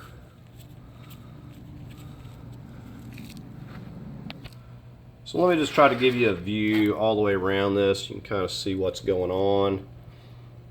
So you see how that's setting. That portion is gripping the springed ring portion. That's going down in there, setting in between those inner nubs. That's just setting it flat, and then this is going to apply the pressure to this mechanism. The bolts are directly set up over the top of the little tabs, and so it doesn't take a lot of pressure to turn those. You can do it pretty much with your finger. Let me show you the bottom. Same thing, it's setting down in there like that, and if you can see, this one down here is also going to be grabbing hold of that springed portion of that ring.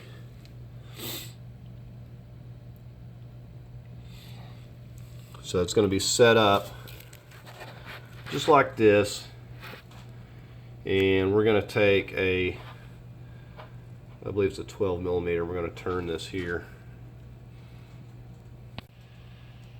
And now, like I said, these legs here, or these legs are going to set down into the nub portion. Now this and this here is what actually turns the springed mechanism, and they have the little hooks that hook into under that little ring portion right there on the top and the bottom. So we're going to go ahead, so I've got my socket here, we're going to go ahead and start turning this.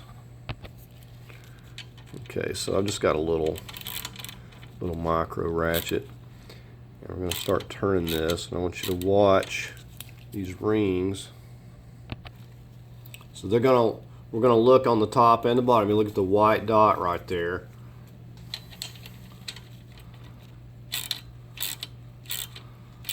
I'm just going to start applying, turning the bolt here. And we don't have to go any farther than the slotted area there. We don't want to go too far.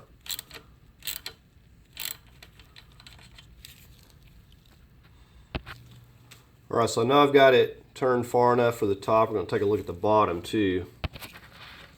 Alright, so we've got it turned far enough. We can go ahead and turn our screws here, and we're just going to push it down flush with that metal. We don't want to go any farther or we run the risk of breaking the tab. So I'm just going to turn it a little at a time, and I'm going to go in here and just kind of feel and make sure that it's even with that piece of metal. Don't ever stick your fingers in there. So it's a lot of spring force. Alright, and you can see those are over the top and the bottom. Just going to turn them a little bit at a time, carefully. Right, and what I like to do once I've got that pushed down there, I like to take and just make sure this is not hanging up. So I've got it pushed down far enough. Alright, so if you can see that, it's basically pushed down flush with this surface of this metal. Not the spring, but this metal right here, the screwdriver is touching. I want it flush with that. Now it's the same thing down on the bottom. Just made sure that this is flush with the metal down here. Right, so once we're confident that we've got those absolutely flush, we'll go ahead and loosen this off. And the pressure from the springs is going to hold those in place. Just loosen that off. Carefully lift this out. Now you'll note the position of these now back in behind these slots, and you'll also note that we can now slide the transmission ends. All these are where they're supposed to be. So anytime that you separate the two of these, you're going to have to reset this. And another thing, back what I was talking about with these tabs, now you do not want to push on those too far because they will break. So you just want to be careful about that. Push them down flush and then stop there. Alright, we're ready to mate this up since we got the dual mass flywheel reset. Now we're going to have to get this pretty straight, so I'm going to attempt to get it over here and just kind of shim it and roll it together.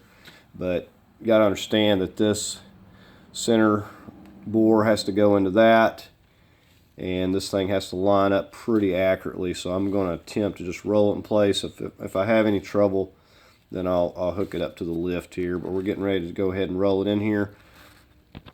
Now I don't know that it matters, but when putting this back together, I've got a mark on this flywheel, and basically I located it just like the one that I removed, and I'm putting this back on to the transmission the exact same way that the old one came off. So this, I know that this is going to be lined up exactly the way that it was on that one. So if there's for any reason with these tabs, I know it's going on the same.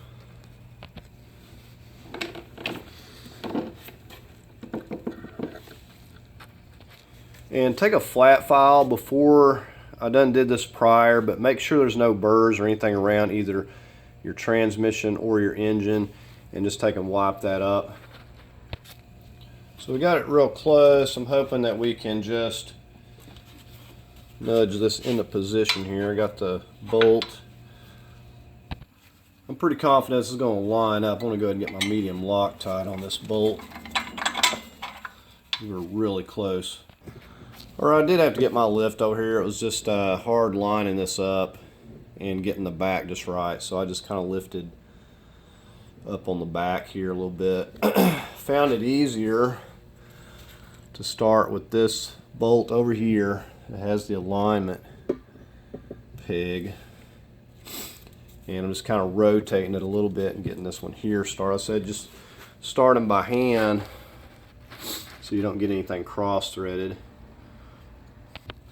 Now I'm just kind of getting the bolts here by hand and locating it, and then I'm going to push it on into place. We're not going to use the bolts to draw it into place. We're going to get it on our locating peg here and up here, and then we'll start bolting it on down. We want to loosely get these going by hand and kind of push everything into place.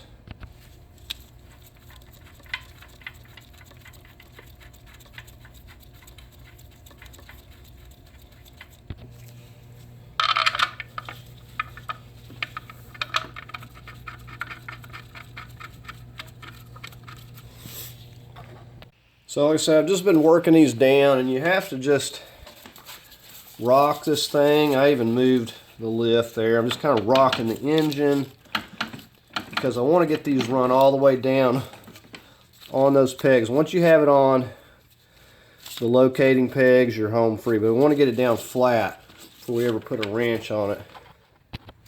And once I've got it flat and down by hand, I'm going to start tightening the two locating bolts where the locating pegs are initially.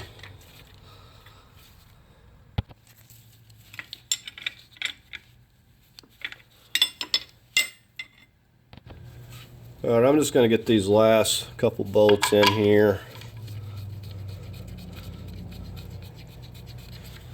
And then we'll get them torqued. And we're going to torque these big ones to 18s to 45. We'll go 35 on the smaller 15s.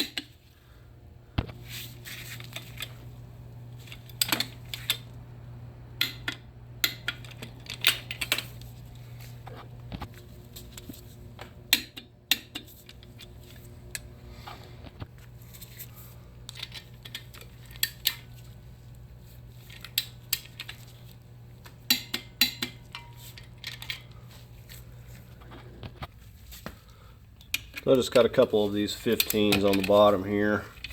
I'm going to go 35.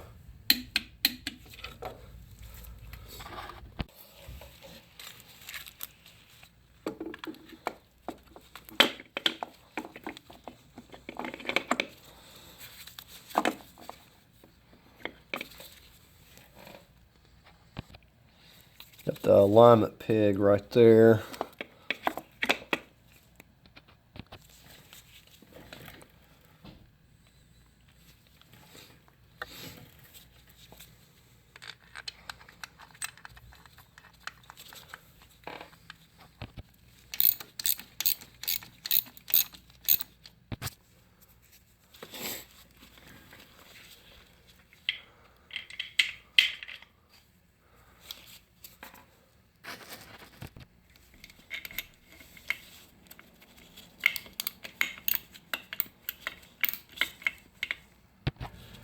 I'm just going to snug these up. Can't really get a torque wrench in here at this angle.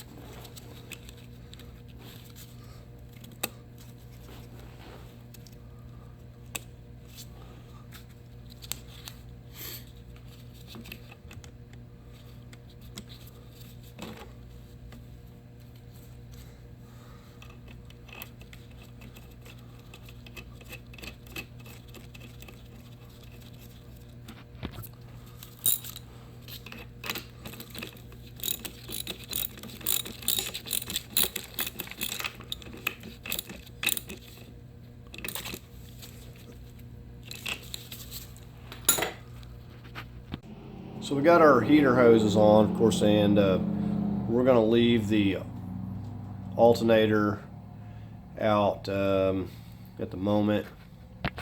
Now the reason being, when we go to put this back in, I can more easily get this AC compressor that I kind of fought with a little bit, and then we'll put the alternator on. But we do need to go ahead and might just leave the bracket off. Okay, we'll need to put this on. This is the bracket, the mount for the AC and the alternator. We're just going to go ahead and get it bolted up.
Alright, we're going to get all these torqued. I'm going to go 35 foot-pounds on these.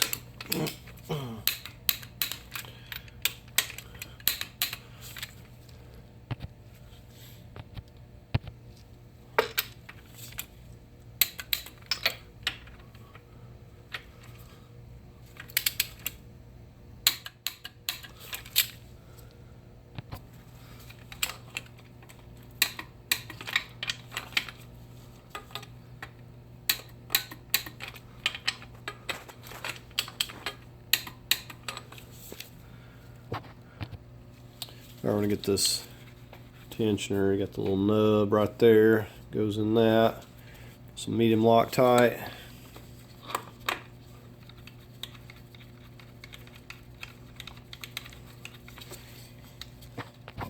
I'll torque this to about 20 foot-pounds.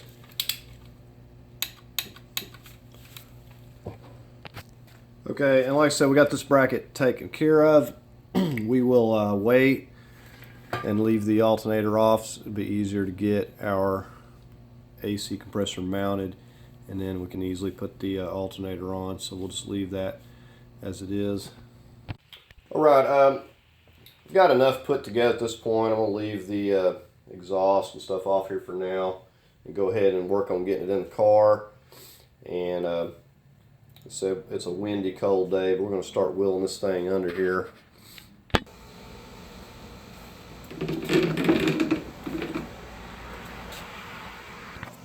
Now I'm putting this back in a little differently as far as my movers dollies, so I'm not sure if they're going to get in my way here. Now, one of the things going back in that I removed was the bracket for that center mount. I'm going to put that back in after the fact because it's a little bit difficult sliding that in, so I just took that completely off.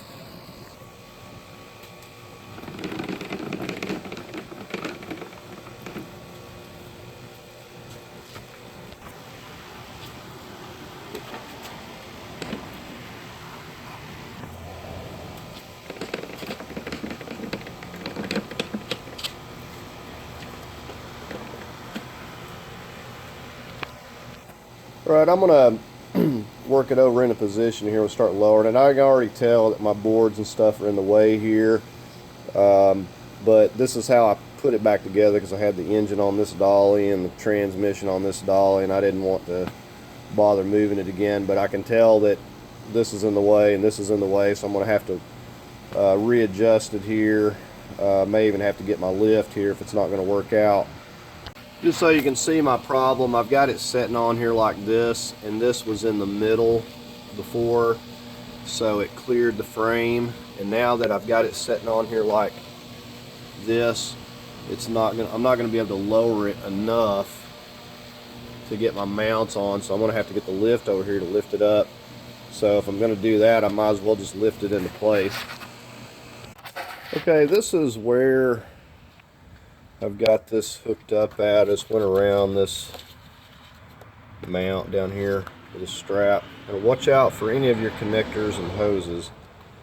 And then I hooked onto this, and I'm gonna see if I can pull it up here, and if not, I've got this here position that I could probably lower the car if this gives me any issue here. So I'm just going to get these started by hand here. I can tilt it and rotate it. We'll get this side first and see what we got on the other side. Now I threaded this one down by hand a pretty good ways before I ever put the ratchet on it, but I'm just kind of drawing it up a little bit here. And then my other ones, leave it a little bit loose. Should be able to get these other ones started here. Now I'm going to come back, take these out and put Loctite in them, but I'm just kind of getting everything in place for right now. So I'm not putting the Loctite in just yet.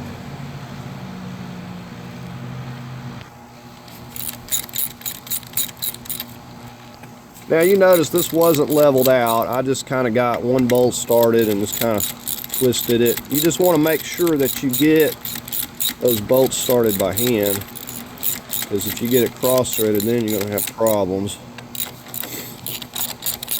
But you want to get several threads started by hand. Make sure that it's going first. So we'll get these kind of just snugged down a little bit here, and then we can get to work on the other side. At least we know we got this side in place. We got the air compressor is just sitting there, being supported by the bungee strap. So I don't want these real tight because I'm going to probably need to adjust it for the other side. We may have to move it a little bit. Now I just can't keep lifting on this and pull this side up. You see how much we got to go there, because it's not leveled out perfectly, and we'd just be pulling up on this mount over here on this end. So I've got my jack just positioned right here, and we're just going to lift it up a little bit here. We'll kind of like push it back into place. Push it back a little bit. I went ahead and unstrapped my AC compressor, and I just kind of got it sitting there. It's not going to go anywhere, just sitting where the bracket's at. I'm going to go ahead and put some medium Loctite on these. I think these are going to line up well. Start with this center one.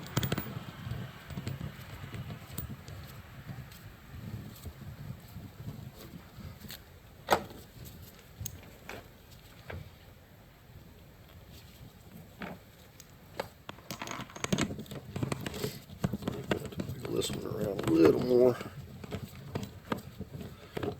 With it on the jack and the lift, there's plenty of slack here. Just want to make sure that they're started several threads by hand.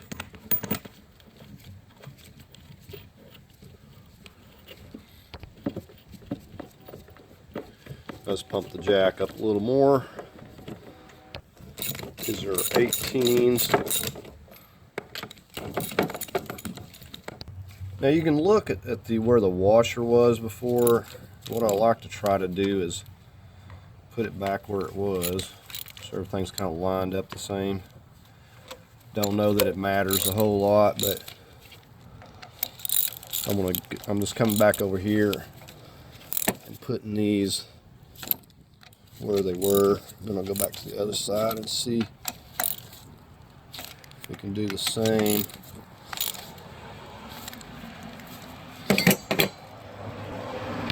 And you probably can't see from that angle, but I'm just doing the same thing here. I'm just pulling this back where the washers are seated, right back where they were before.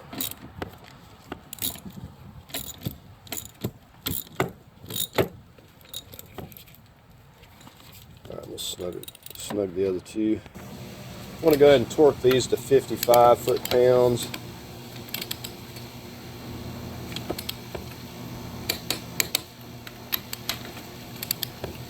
And then we'll torque the other side. I'm going to have to take those back out and put some Loctite in them one at a time.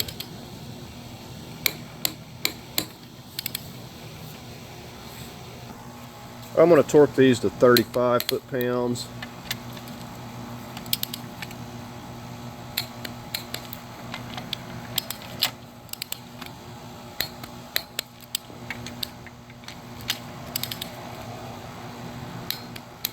Alright, so we got the engine on its mounts. We're going to go ahead and take care of, we'll go ahead and get this AC compressor. I don't want it falling. Get some Loctite on those bolts, and then we'll work on that center mount. Alright, we're going to go ahead and get this lift out of the way here. You know, on second thought, we're going to leave it because it twisted way more than I thought it was, and it's going to make it hard to put that center mount, so we need to get that center mount in before we remove this. Alright, we're going to go ahead and get this center mount in place. I've got my E18 and 15 millimeter. Okay, so we're going to go ahead, if I can get this,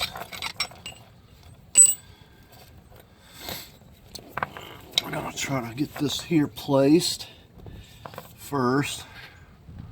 Now, because of the way that this goes on here, it only goes one way. So there's like a longer side, a shorter side. So this is going here like that. So this has to go with the shorter side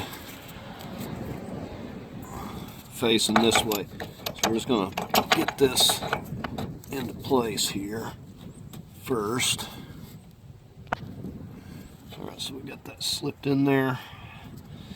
We'll go ahead and work on getting this. We're going to put some medium Loctite on our bolts. I've kind of got my lift right here in my way real good.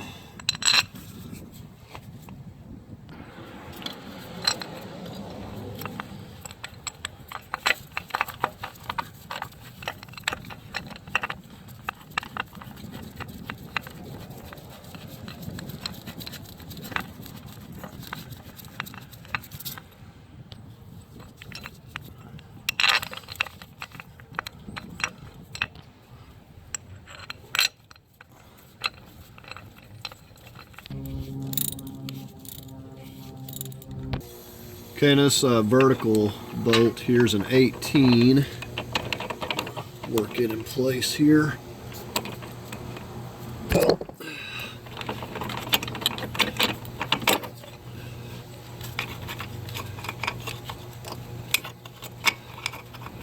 Well, I may have my bolts mixed up. Alright, so I guess it's the 15. I'm just kind of filling up here this tab and trying to line it up here.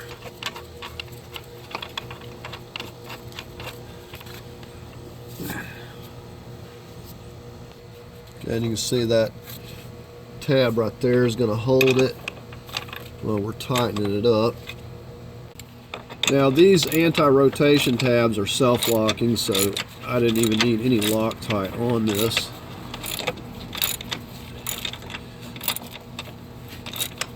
I'm just going to snug it down, torque all these at once.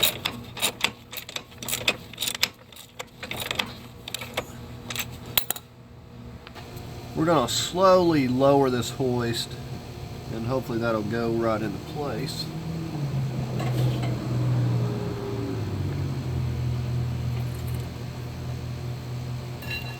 Appears to be hanging up here.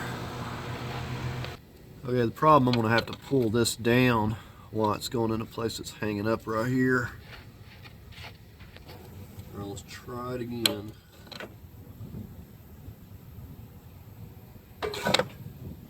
Too far. Maybe.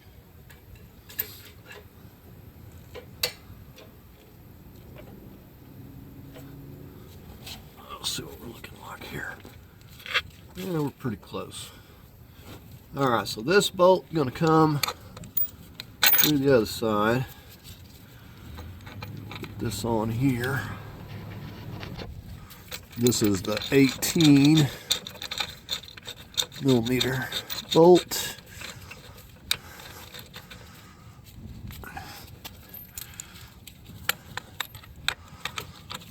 Get that snugged up.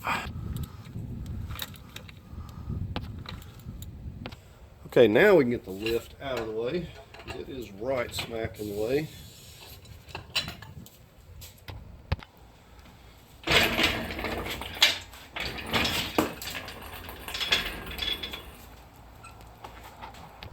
Now, I could have also used a jack to twist it to get it into place. I didn't have to use the lift. The lift is already hooked up. Now, if I'd centered my mover's dolly, I would have simply lowered the vehicle and it would have put it into alignment, and I would have just stuck it in place that way. So there's more than one way of doing it. And you can also twist it into place on that mount by hand, but it's just a little bit more work. I'm going to torque these to 45 foot-pounds. These are E18s.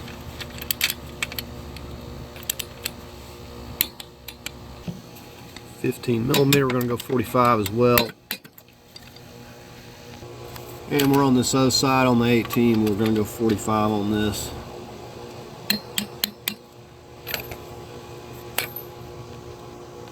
We're going to get back on the AC compressor. This bolt's the one that stays in there. We're going to put some medium Loctite on that. Get the upper one first. So I'm going to get this one and crawl underneath. Work on those other ones. This was the difficult part on the removal. We want all these loose until we get them all in place. Now, I guess I wouldn't say it's a whole lot easier from under here, but you can see what I'm doing. It was mainly just this bolt that was the difficult one to get to.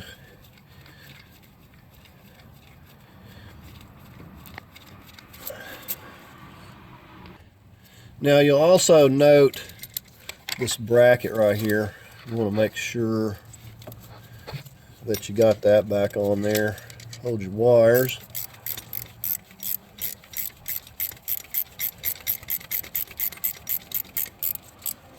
Don't over tighten these. I wouldn't tighten these more than probably about 15 foot-pounds. Now I'm simply just going to be snugging these down by hand. I'm not torquing them. Too hard to get a torque wrench in here.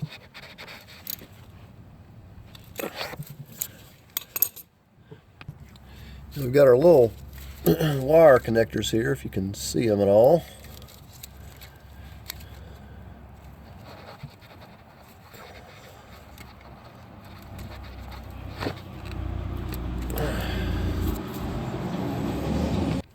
Just make sure to push those until they click. It took a little bit to get that one.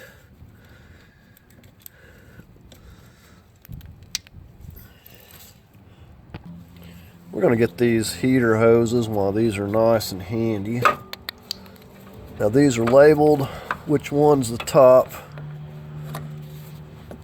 So just put the one that's labeled top on the top.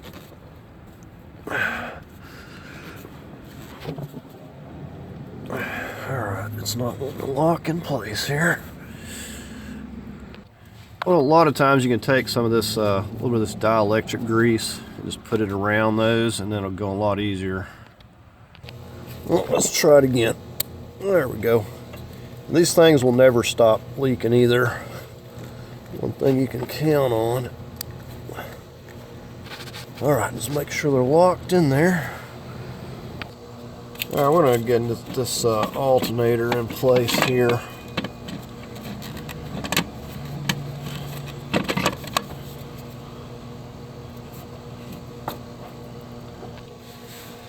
And we got some medium Loctite here.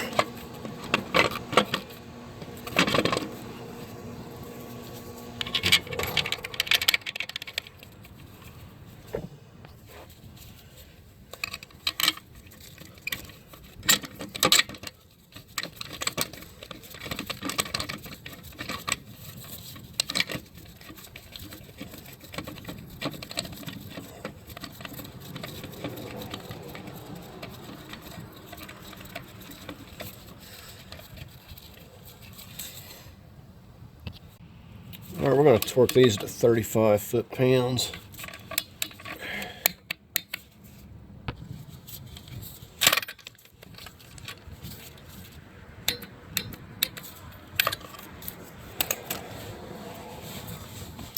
All right, we get our wires here.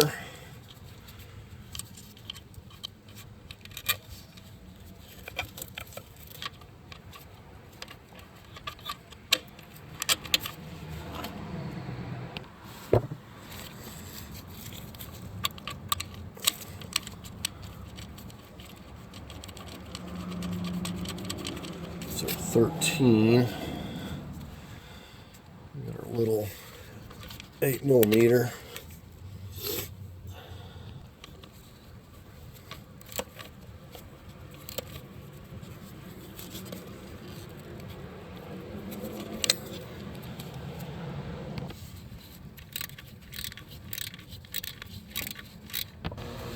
All right, we're just jumping back on this side. This is our shifter cable. We're just mounting it back with these 15s here.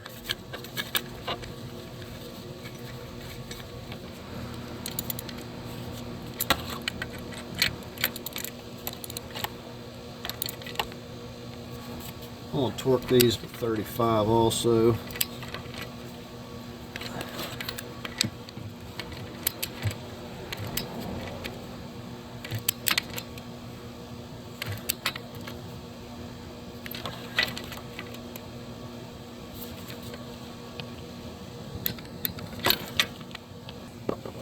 Okay, we've got our CV axle bracket.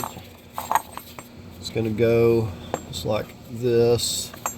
There's locating dowels. They're going to go in there and there. So we'll set it on there. We've got our bolts. If I can get my other hand up here. Got some medium Loctite already.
Now, it probably would have been much easier to left that alternator loose till I got this in place, but I did not. Alright, I'm trying to work this one in with this small swivel here. So if you were going to torque these 15 to 20 foot-pounds max, I'm just going to be snugging these up. This swivel's working okay. We're just going to go ahead and get them snugged up now. Alright, I'm getting ready to pop this cable back on down here. This is really hard to... okay, there it goes.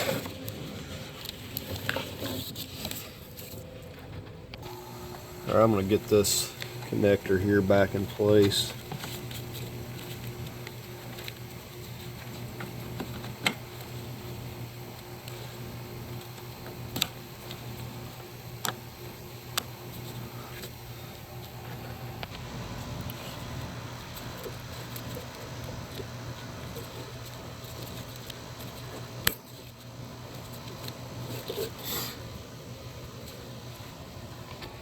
Just going to get this connector on this computer wire here. It's kind of hard to snap that back in place. Alright, finally got it. Still working on these fuel lines here. Snapping them back in this place.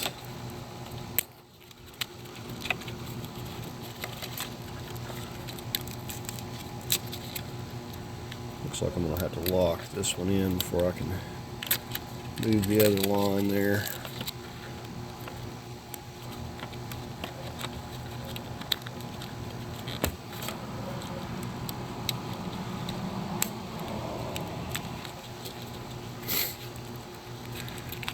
Yeah.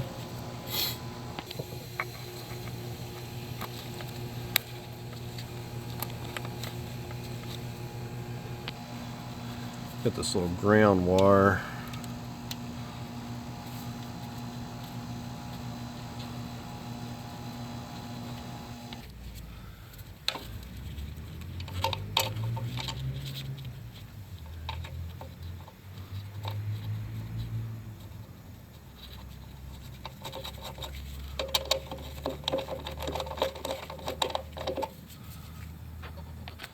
Oh, we're over at the fuse box.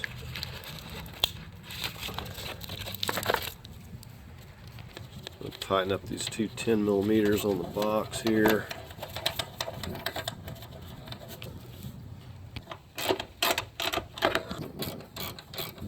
Okay, I'm going to hook up a few of these wires here on the battery post, and we'll get some of these on the transmission.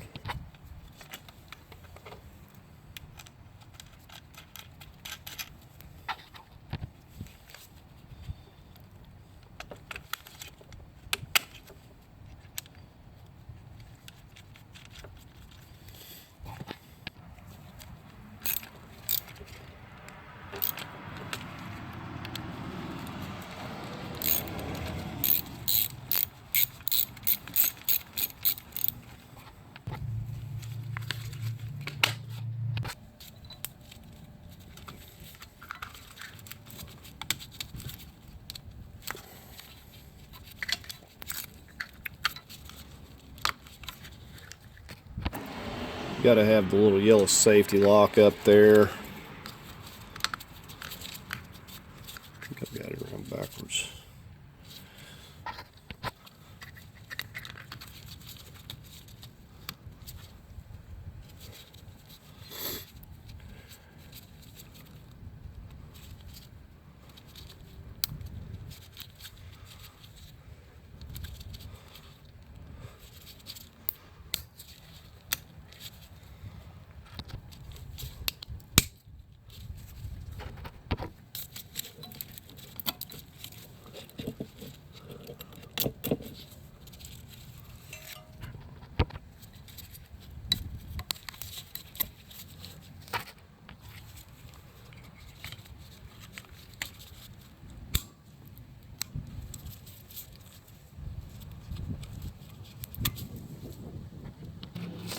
Now these are going to connect to our O2 sensors, our upstream and downstream. I don't have that over here. Well, we're going to get our driver's CV axle, clean this off, clean transmission fluid or dielectric grease, something on the end and on the seal there, and make sure to clean both of them.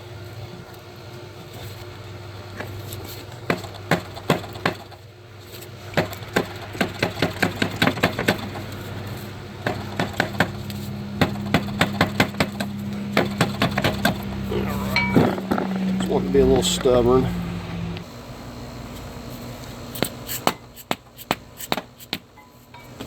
There it went.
We're going to hold this with our E14 while we turn the other side with a 16 millimeter.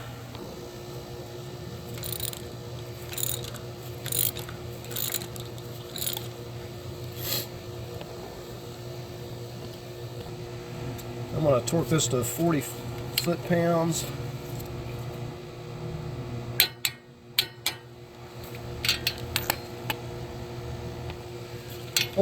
Alright, I went ahead and torqued that to 45 foot-pounds. I'm going to put this on here and just use some high-strength Loctite. I've never had any issues with these coming loose. And so some of them don't even come with these ends staked on there. And we're just going to snug it down. We'll torque it later once we get the wheel on.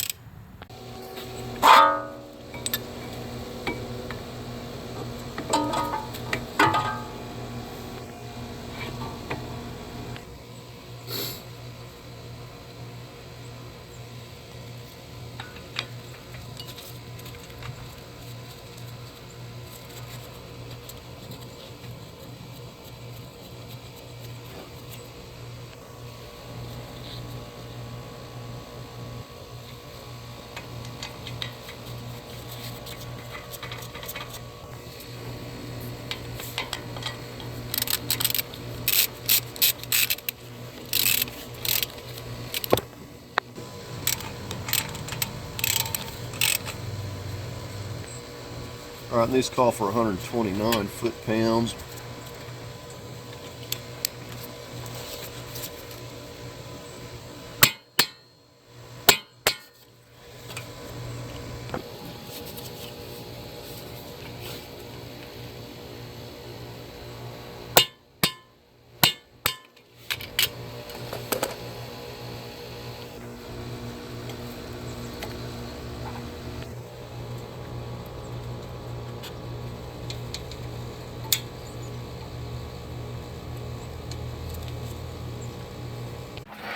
We're ready to get this passenger side CV axle back in here now. This is one whole piece. This doesn't separate.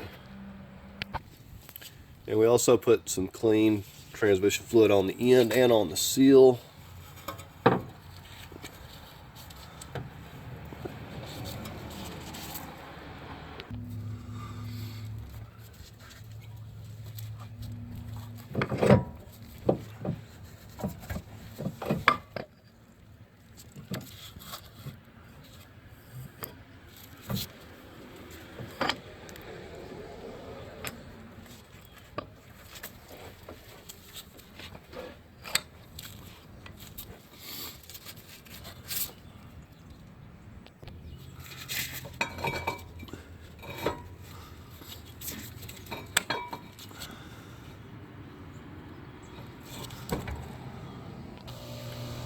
We got our little 13s, some medium Loctite.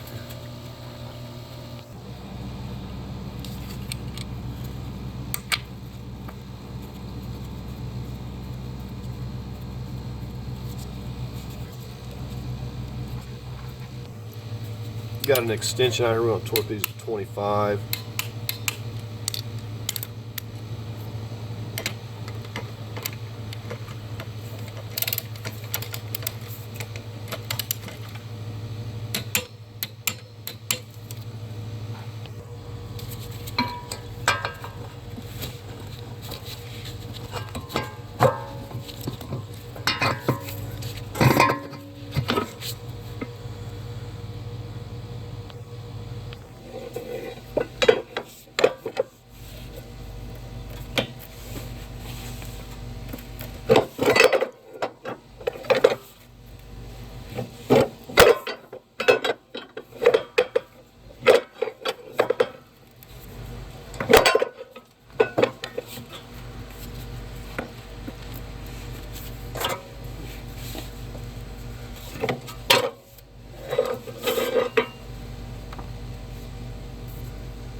Our E14, hold this side.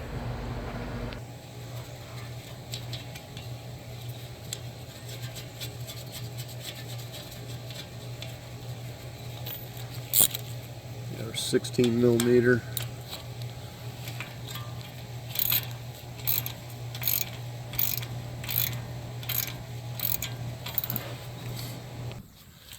I'm going to torque this to 45. Notice it called for 52, but it seems like an awful lot.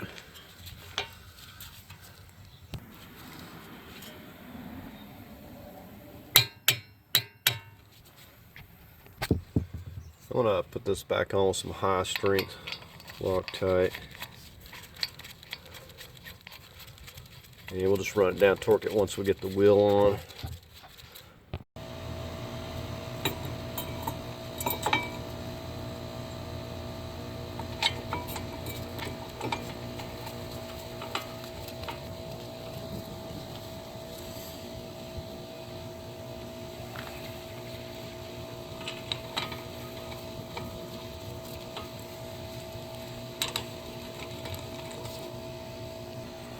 $129 foot-pounds.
Torque these to 32 foot-pounds.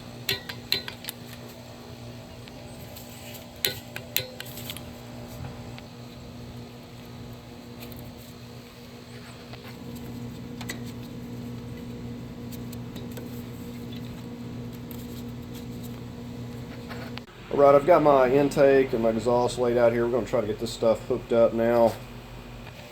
We'll just start with this. Hook this up to the throttle housing.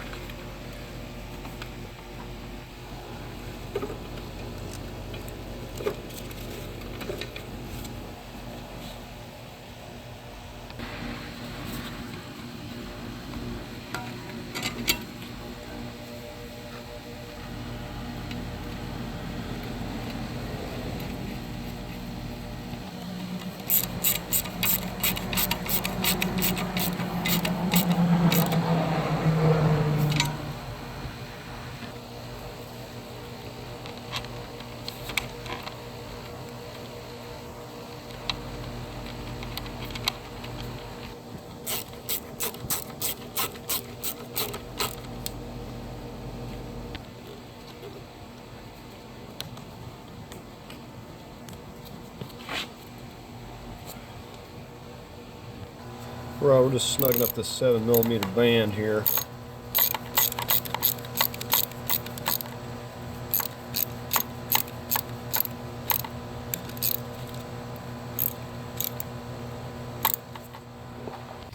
We're going to get the exhaust in place. Got our little ring. Place those little nubs towards this. And I forgot to put my little V-band on. I'm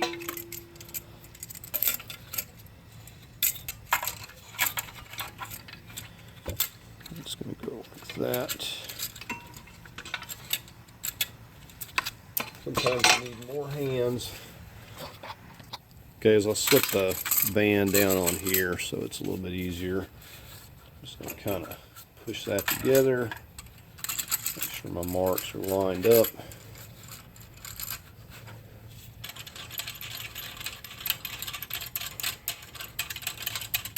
Start snugging this down. I realized I had my band facing the wrong way. It has to, the little nut and the stud has to be on this side. So I have to move that around. Okay, I see what's going on. This sets in here and holds the nut. I actually had it right the first time, but you have to pull out on it or it won't hold the nut still. So I got to flip that back around again. All right, so we're just gonna snug this down a little bit.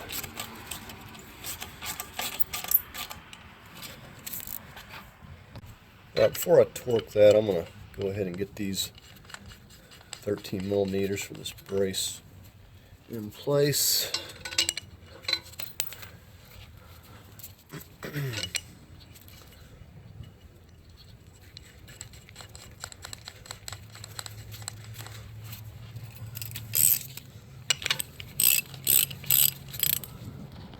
I torqued those to about 35 foot-pounds. I'm just snugging mine up. I'm going to see if I can torque this to about 80 inch-pounds. You don't want to overdo these little band clamps.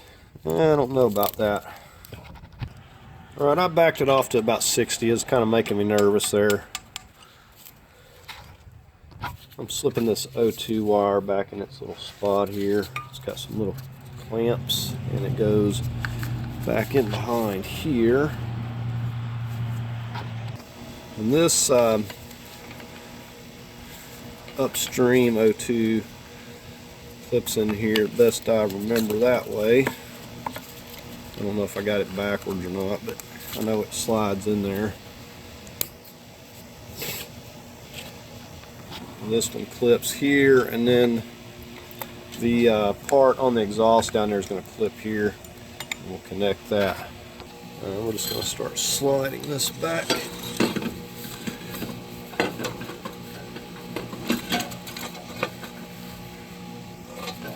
And can't forget our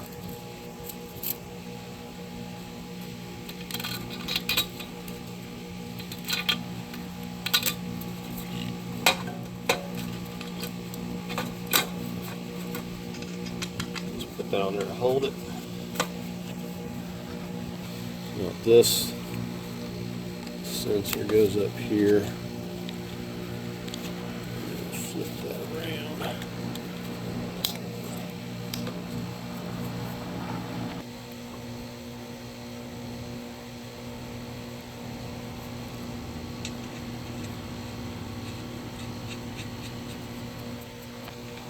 Just kind of loosely get these up here till we get the back part in place.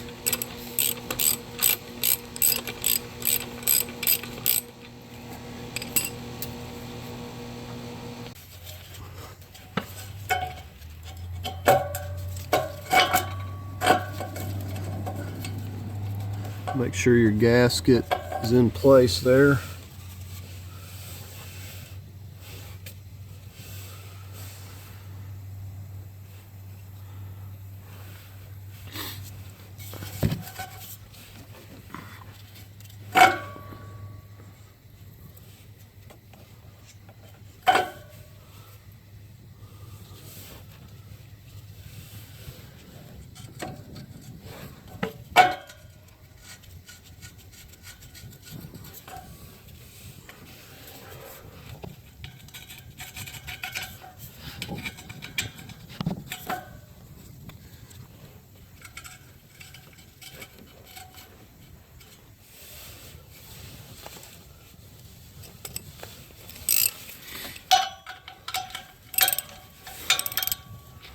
I'm just going to snug these down. I said 35 foot-pounds is plenty if you want to torque them.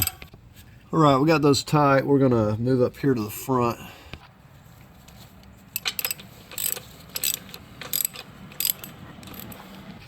Alright, I don't seem to have the bolt at the moment for that clamp there, so I'm going to have to look for that. Okay, what it was is I had a little clamp, if I can ever get around here to show you. Okay, there's that little bracket right there is on the other engine. So I had to transfer that, and then it actually clamps to that bracket. Now, the other thing that I did off camera was I reconnected these two AC lines here, this spot, and then right up there, right there on the engine, got those clamped back down. Right, and we're just getting ready to set this heat shield. Slide it back on the studs here, and back here it just kind of just slide it on that. So we got these little 9mm. Leave that one off.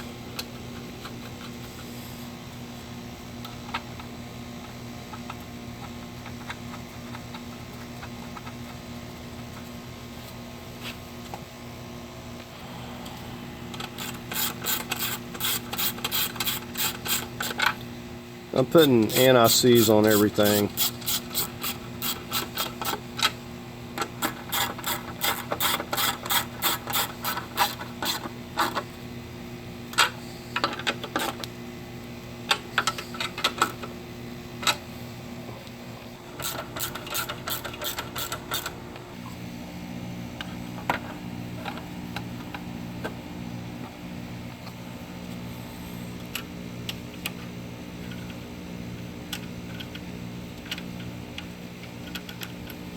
That one does not want to start. It's little.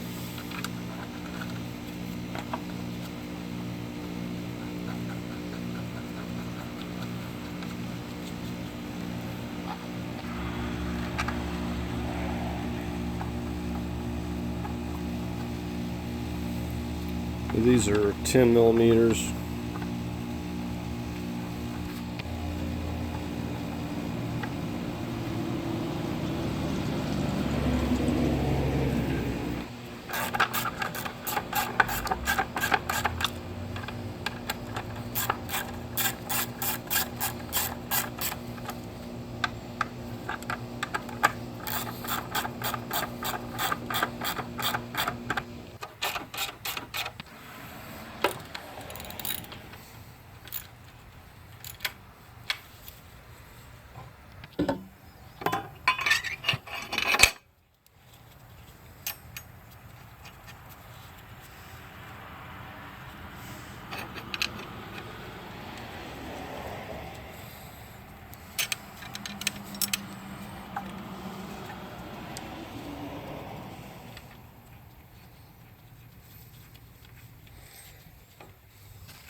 We'll start getting some of these things up here. It's intake, vacuum tube here. It snaps in over here. Now this has to route in under here. Come over here to this, and it also has a little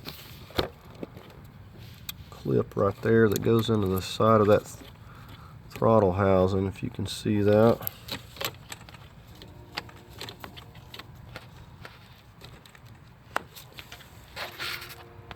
So if you can see that little clip, I'm going to push it where that purple spot is.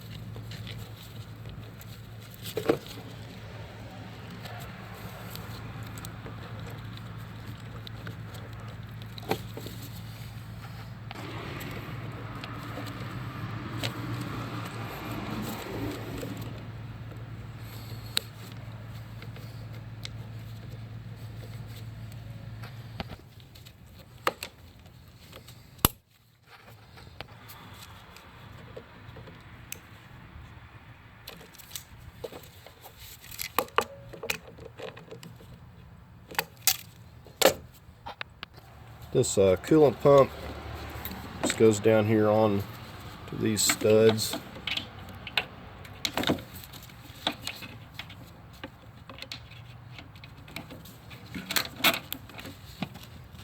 couple of 10 millimeters. That's going to connect up with this.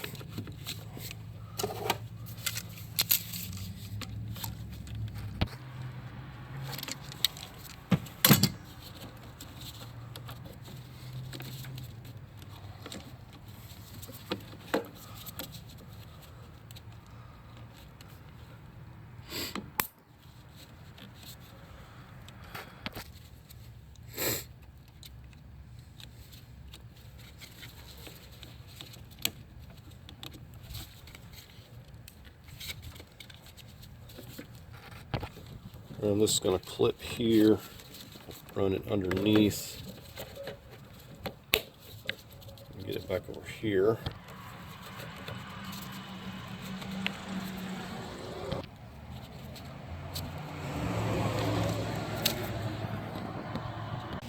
All right, we're going to slip this back on here.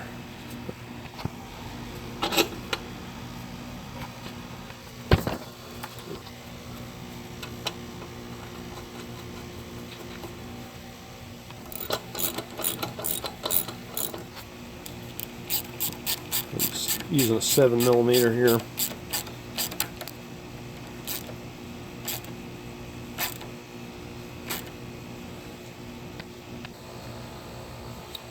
I'm going to go ahead and set this coolant tank. All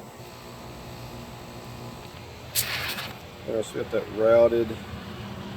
That's going to reconnect here. Get these 10 millimeters fastened.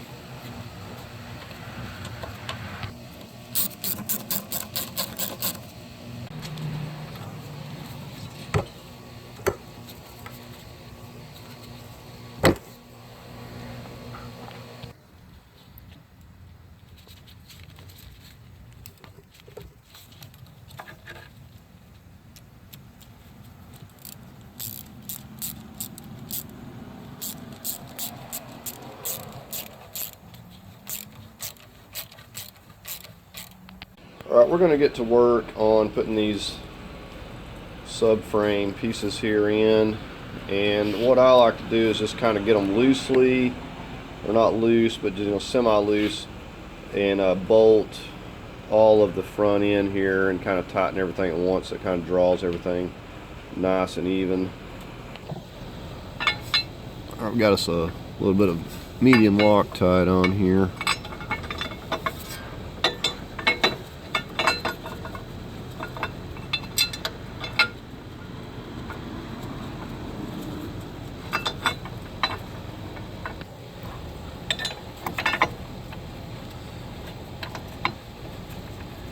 We're just going to run these down loosely until we get the other piece in here.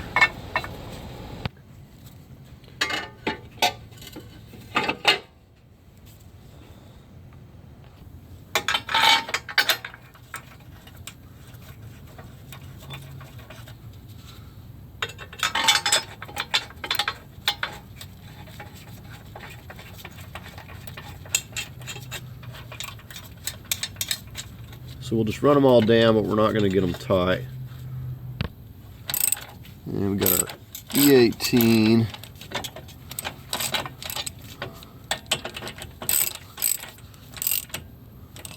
Alright, so it's just loose now, and so we have slack to align it and pull it up. Alright, I'm just going to do the same thing.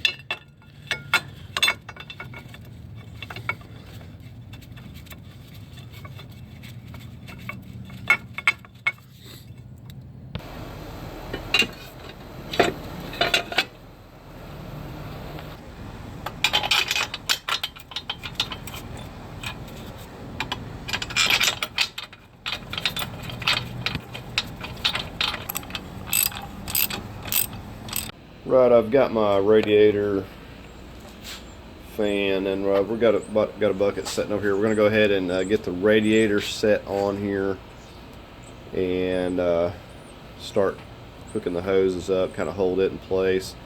Then we'll work on the front brace that we have over here.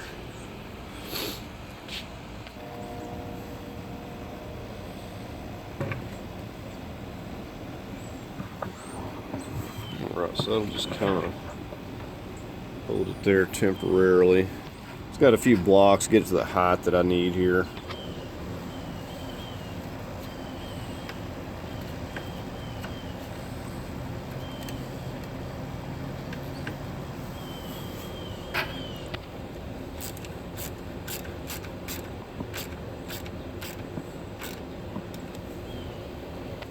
And remember, this has to kind of slide in here at the same time. I'm going to leave my cardboard for the moment to avoid dinging up my fins here.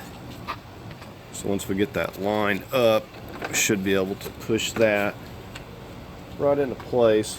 Now we can remove the cardboard.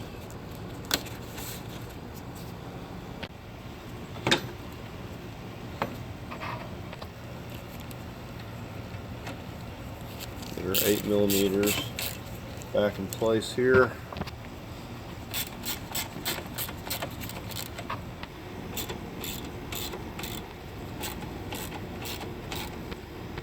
If you'll take a little of this and put on this seal or on this, it makes things a lot easier.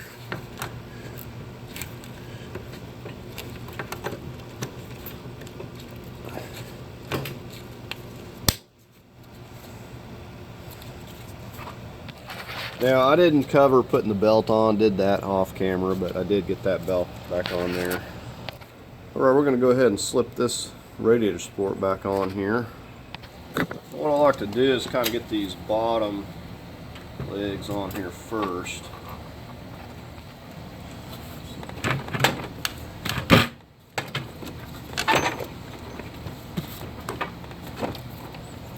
Kind of set it over those. And then just set another block, just kind of raise it up. Now we'll work on the top.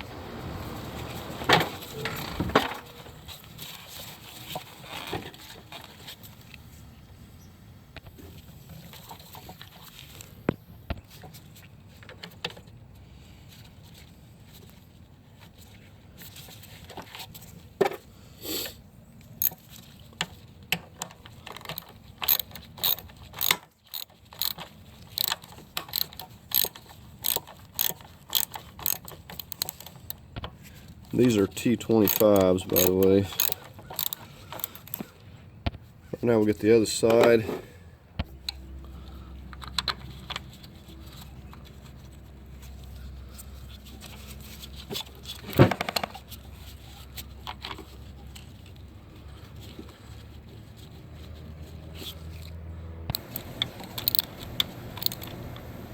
Alright, we're ready to start bolting up this front brace here and getting this whole radiator support bolted up.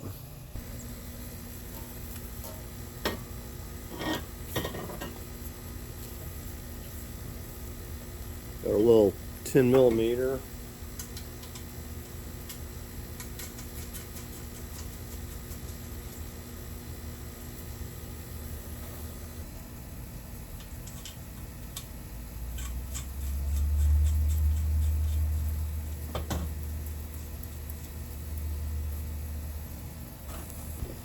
And we just got the one that goes on the bottom.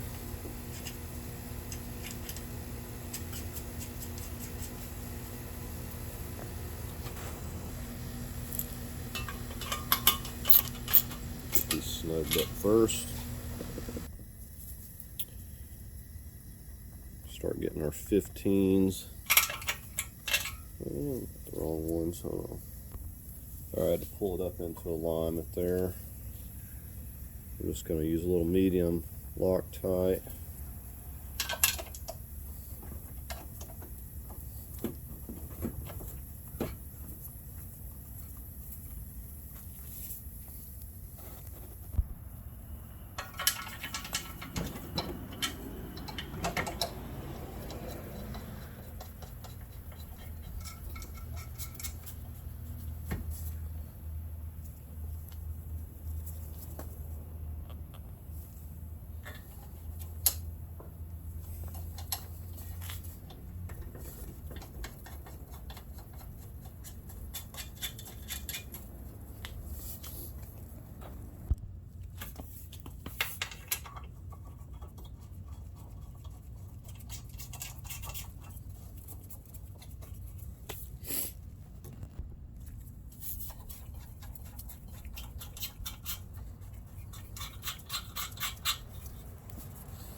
Now I'm just gonna put it back on my mark.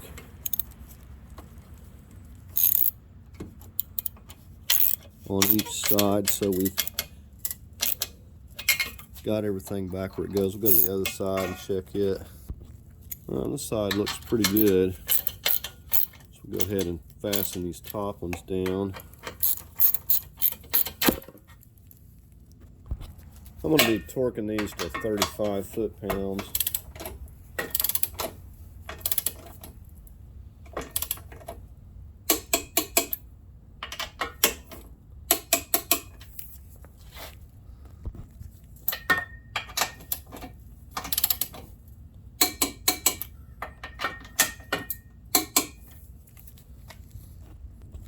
Now we'll just get both the lowers here.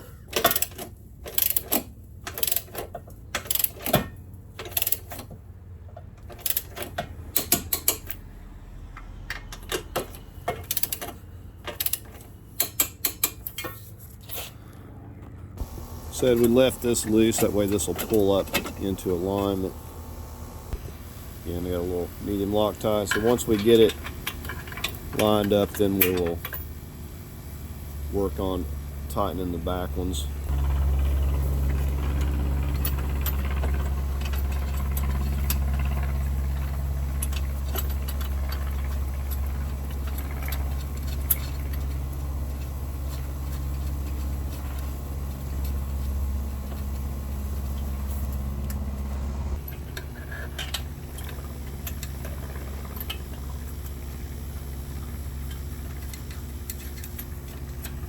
Now you can also see, like, because it's loose, I can shift this bolt. This has a little movement, so I can put it back around my marks here, so it's lined back up where it was.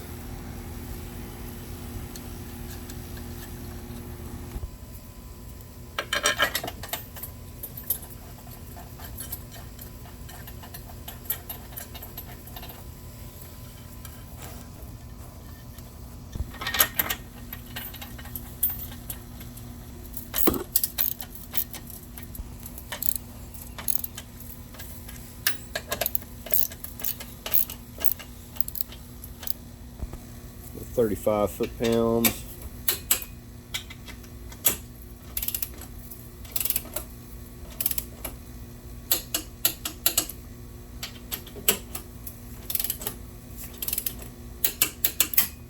The other side.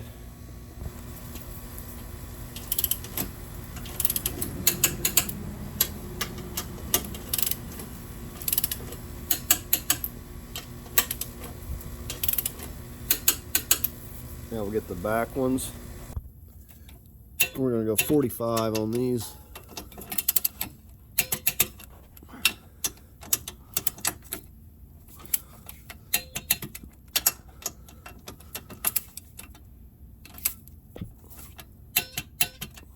We'll get on the other side.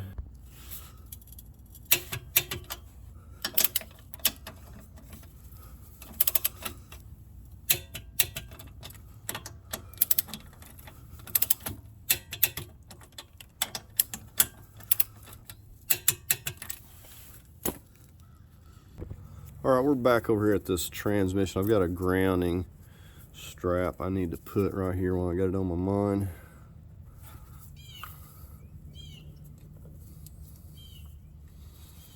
Just gonna snug this up.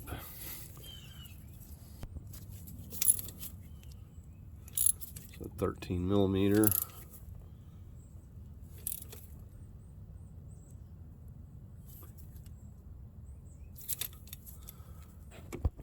Well, let's go ahead and get this intercooler back in place.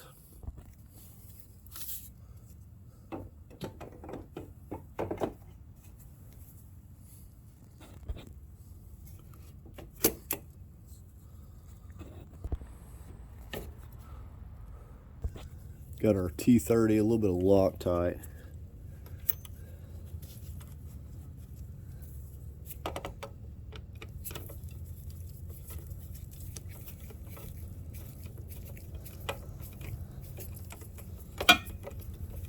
Get on the other side.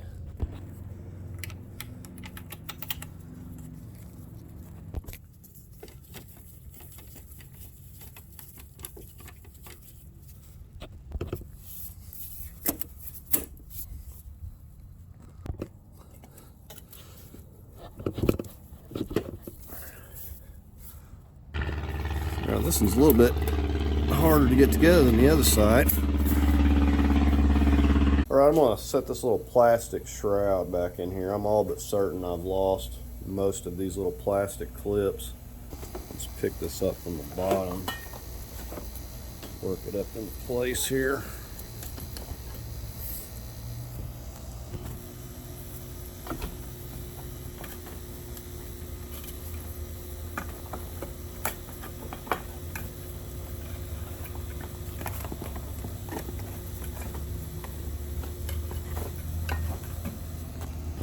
This little hood cable pushes in right there, supposed to, and it just kind of goes back in that area. We'll just go ahead and take care of this.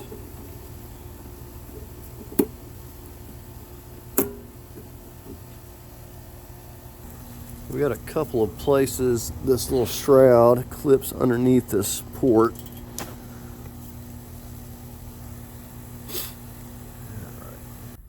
And I got another one on this side.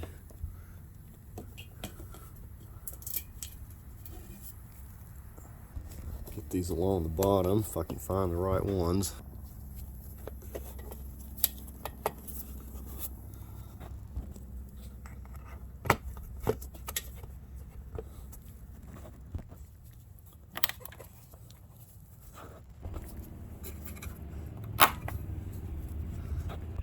Okay, with that in place, I think we're going to work on getting some of this wire hooked back where it goes before we start getting a whole lot of stuff in the way. And I know I need to get the fan hooked up here, so I think we'll get started on that and see what we can do before we start putting the battery tray and the windshield washer tank and that sort of thing on. Okay, now this goes down here and clips in right here on the front of this fan. You can see that. Now if I get anything out of order, I'm going to have to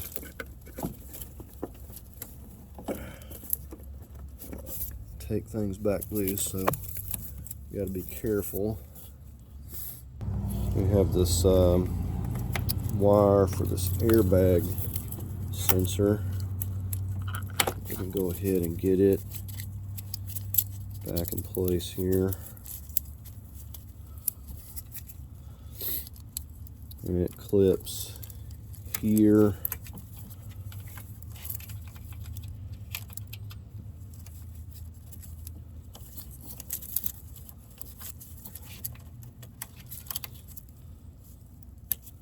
Okay, I think I pushed my lock down or something here. Give me a moment. Okay, I was just trying to put it on backwards. It slipped right on there, no problem. Now we're going to go ahead and connect this one over here on this side while it's nice and handy. If I can do it the right way this time. Alright, we're going to work on getting this battery tray back in here now. A lot of wires clipped to this.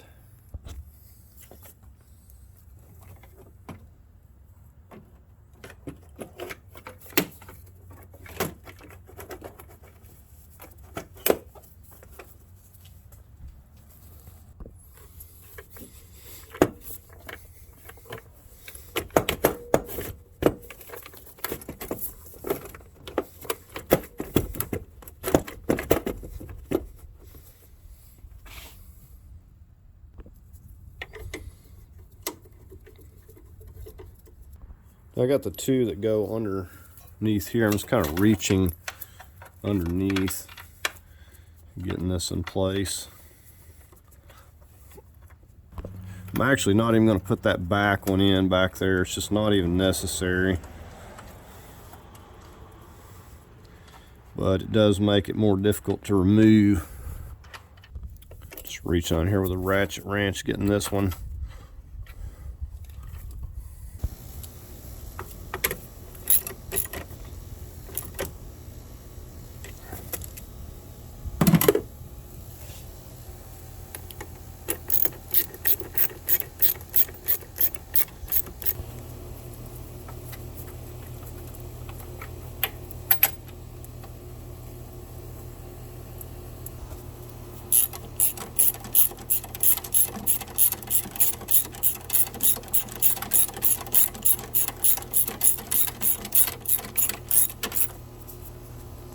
All right, we got the battery tray all bolted down. All right, so we're gonna get this back in place. Might as well go ahead and make the connection here.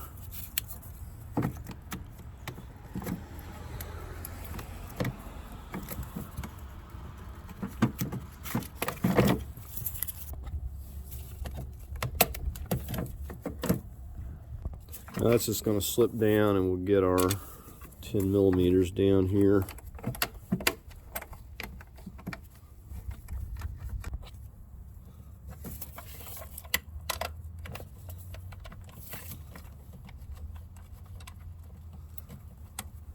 We'll just snug these up. Okay, something I realized is that this wire going to the fan and up to that airbag sensor, I actually had it routed over the top of this. It's supposed to be under here.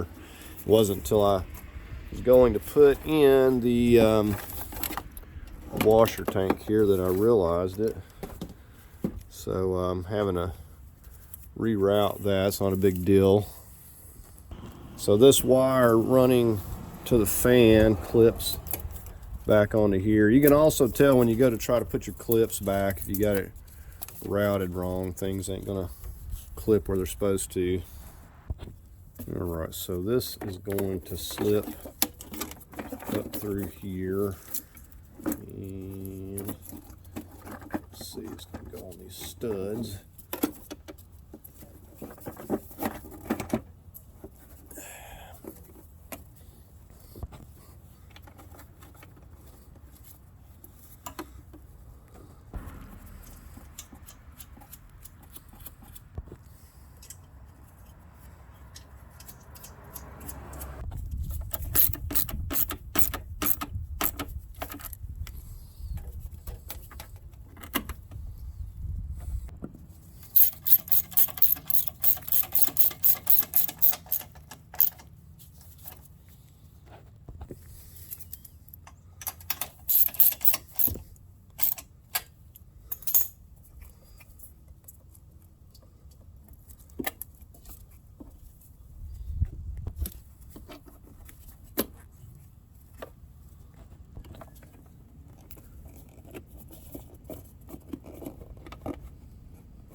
And now we're left with all this, and this is going to run up here to our horns.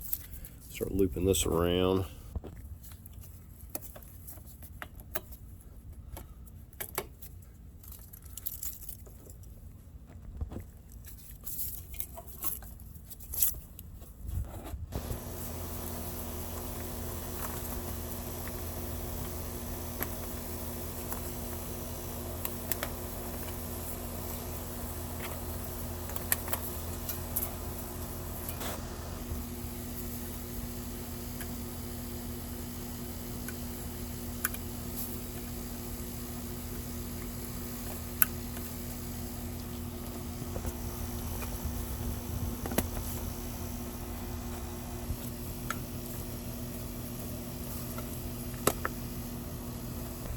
Right now we just got to wrap this back under here, push it into its spot.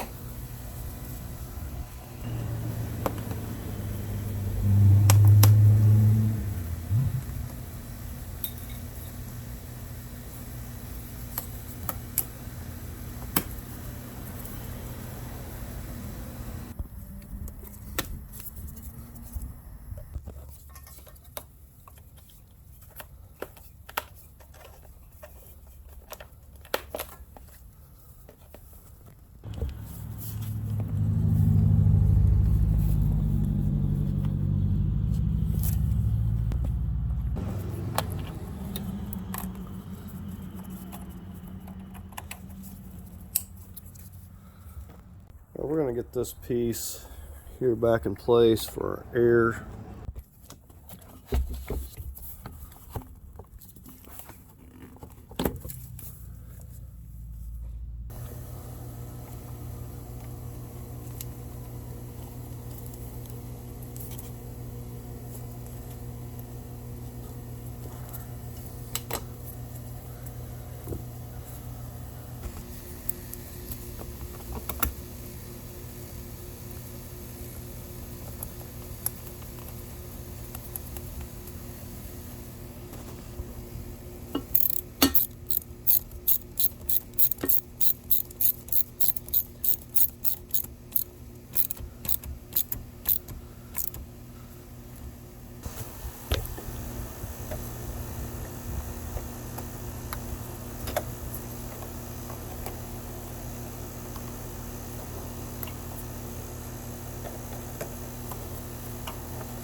And we also have this 8mm that's going to go down under here.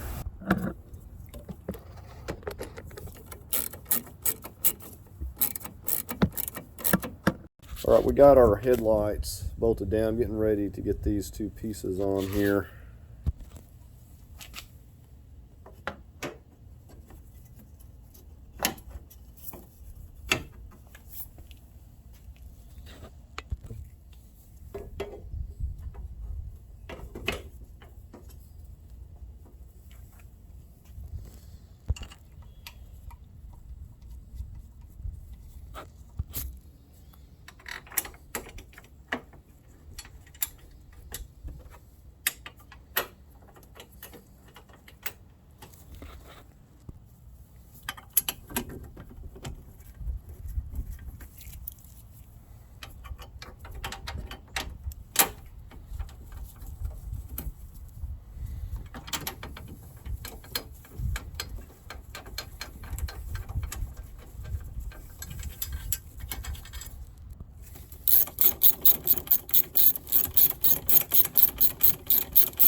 Alright, we're going to go ahead and set this bumper on here. The wire will connect that from underneath. And matter of fact, I'm going to be leaving the plastic pieces off under there for now so I can make sure I don't have any leaks or anything.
All right, we'll just get this one snugged up on the other side.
All right, we got about 4 quarts in there for now. We'll fill it as needed. All right, we're gonna start getting some coolant back in here.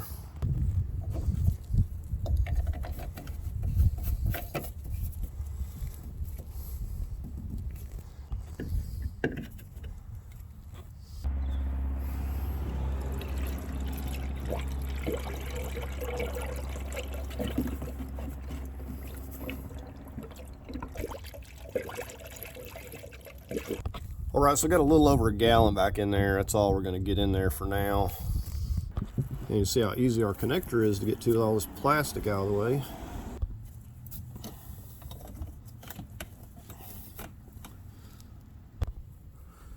Here's a view from this side. All right, we got this center hub out here so we can torque these axle nuts. We're going to get these wheels on now. So we're not going to be putting these fender liners in until after I've tested everything out. I always put those in later.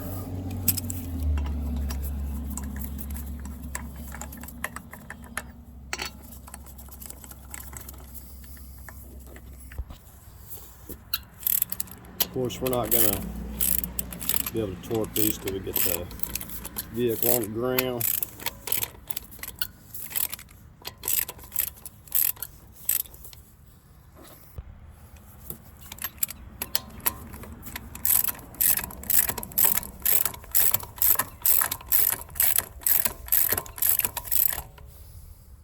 All right, we're going to go ahead and get our battery in here now.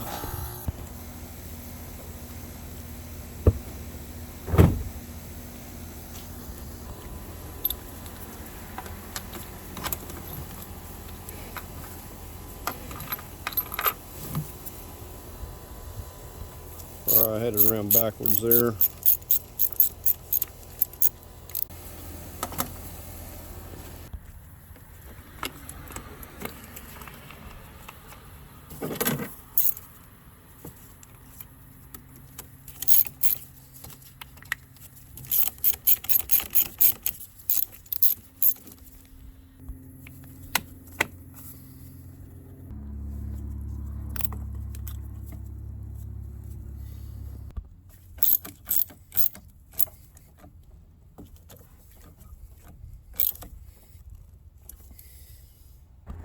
Now we may even kill the battery cranking this, because these actuators have to be primed with oil. We have to purge all the air out before we can even start it. So we're going to start cranking on it and just see how long it's going to take to start. Right, so here we go. Hopefully we didn't forget to hook anything up.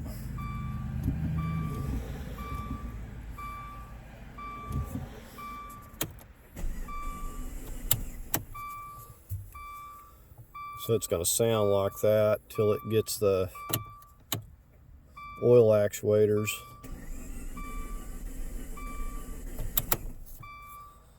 So we're just going to give it a little pause in between cranks so we don't burn the starter out.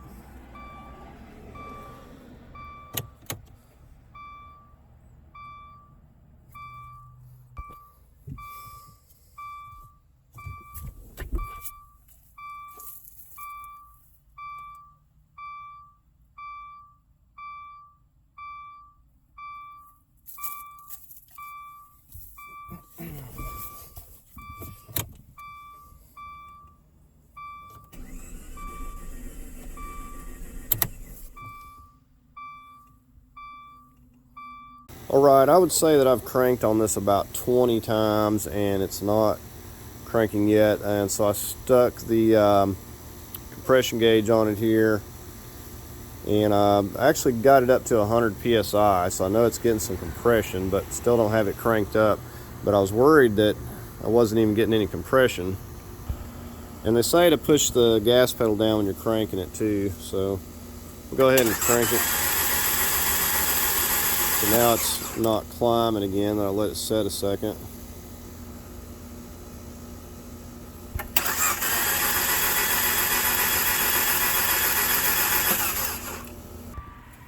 Okay, I almost got this about to crank. I was putting the gauge on it. I got it to 145, 150 psi, and I'm mashing this gas pedal all the way down.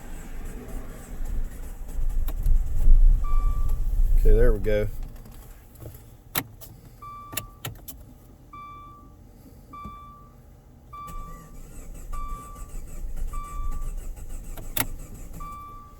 Alright, well, it fired up for a minute there and it sputtered out.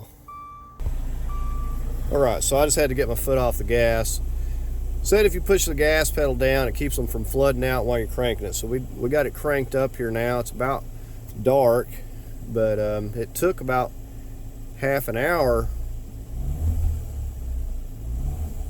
to get this air out of this oil system, and you got to be careful. You have to kind of stay with it, but you got to be careful because you don't want to burn your starter up. So I was, cranking it, let the starter rest 15-20 seconds, and then crank it, and it worked. But I was wondering if I had a problem because it wasn't cranking up after probably 20-30 cranks. So I'm going to just take a look at it and make sure I don't have any leaks or anything going on it.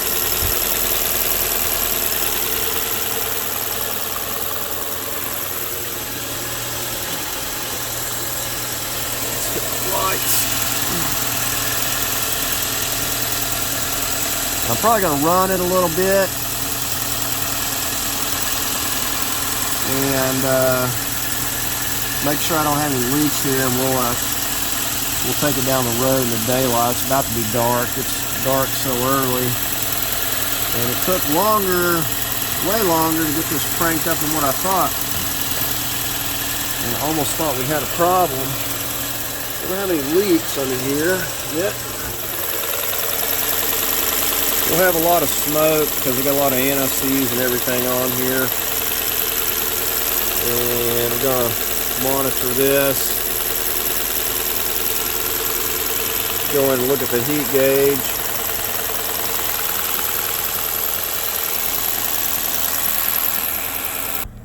Like I said, I spent half an hour working the air out of this. It took way longer than I thought it would.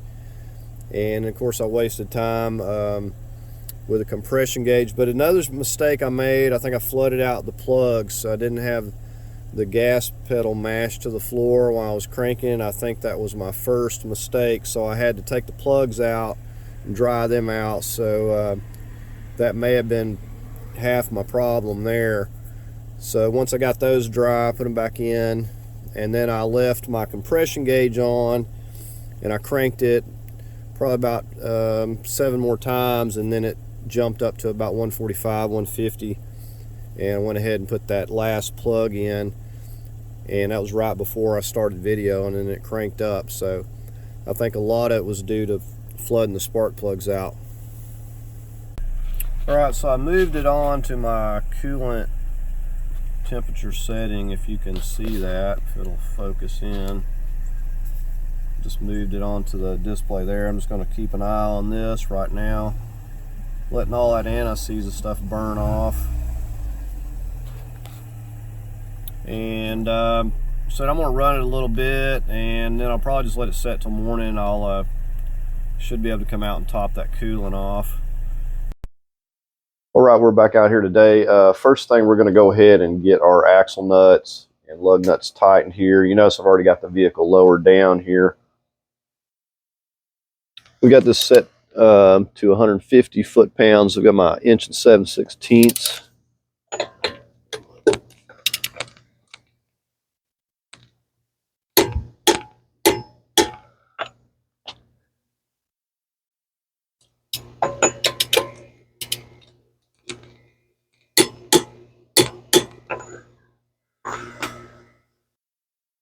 Going to tighten these to 100 foot-pounds.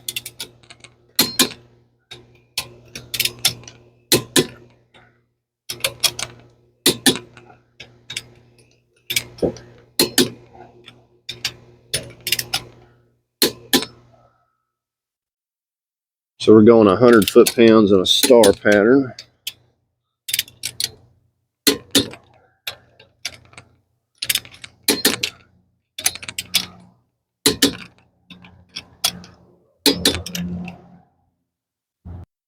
Now I like to leave the little center hub out for now and drive it, and then come back and retorque it once more. Okay, so something else I want to talk about real quick that I ran into after getting this up and running. I went to put it into gear, reverse, drive, and it was just kind of clicking and not moving whatsoever. Now I did not, replace the transmission, didn't change anything out. All I did was remove the transmission, and basically it wasn't working. So what I had to do, I'm using my Autel MX808. You could use another scan tool, but I had to go into the hot functions, and I had to go into the trans adaptation.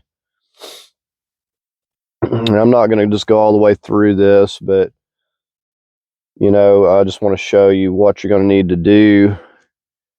And basically went into quick learn right here, and it's basically gonna walk you through here. It takes about 5 minutes, and you're gonna just have the key turned on, and it's going to ask you a few things, and I think you need to have like it previously warmed up a little bit, the engine. And, you know, it takes about 5 minutes. It's going to walk you through it, and basically you'll turn the key off for 60 seconds and turn it back on. Now, what I had to do is I actually had to perform this twice. The first time, still wasn't working. Didn't know what was going on. Actually went back into the hot functions. I bled the hydraulics in here. Went back and did it again, and then it took the second time, which is not uncommon because I've had this situation before where, you know, I had to do it on a Hyundai Veloster. It took probably about 5 or 6 tries to get it to go. So anyways, wanted to make you aware of that, because if you remove this transmission for whatever reason, you're going to have to go back and do a relearn on this. All right, so we're going to go ahead and crank it up. It should fire right up here today. All right, so it's sounding good. So I'm going to go ahead and check a few things out this morning, and then we'll take it for a test drive. And real quick, you know, before we get it warmed up, we've had it sitting here overnight, and you see where the coolant is now. And we're going to go ahead and top this back off here. Like I said, I got a little over a gallon in it the first time.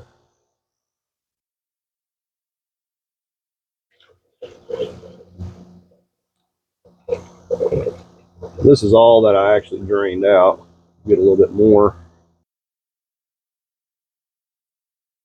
If you can get a little over a gallon in it, you'll be good to take it down the road. I'm going to go a little bit.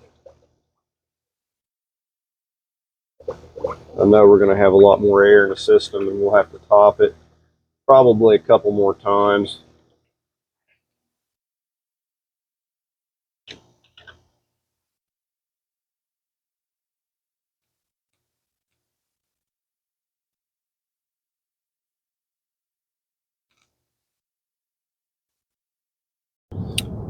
All right, I wanted to show you all this driving down the road. The transmission is shifting a little weird in the low gears right now, but it may still have to learn like the driving pattern since we reset it. I've got my scan tool over here.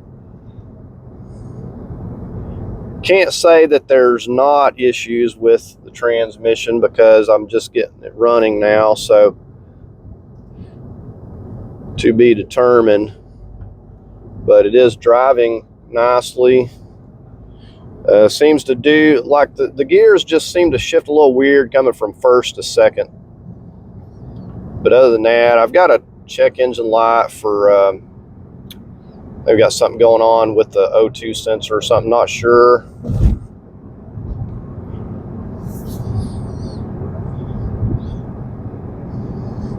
But it is mobile again.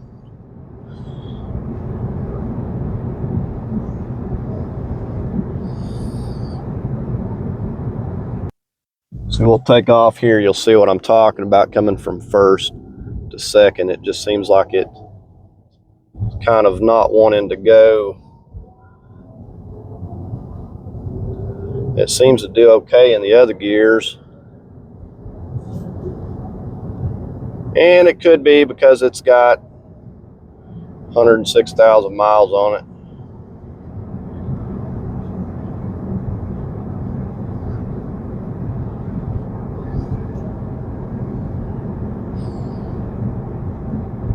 But the engine's running really good. The temperature, so we got it at 181.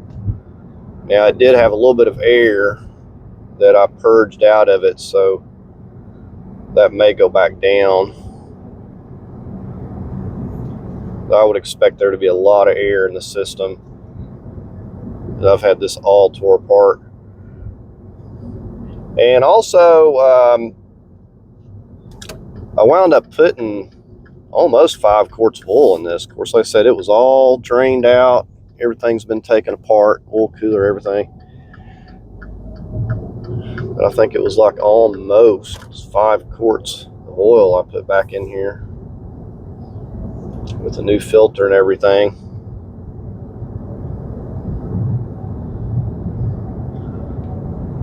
So pretty happy with it. Said it was a little bit more trouble getting it started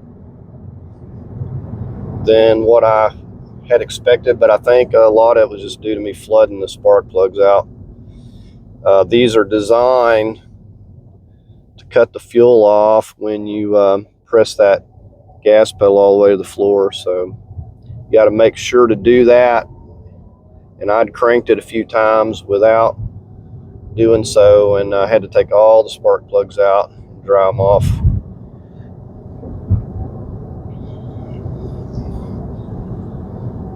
Not sure what the tire pressure is about. I've got the proper tire pressure. So anyways, I just wanted to show you all this going down the road, but I'm pretty happy with how it turned out. It's driving really nice. All right, so that's going to wrap this video up on replacing this 1.4 liter engine.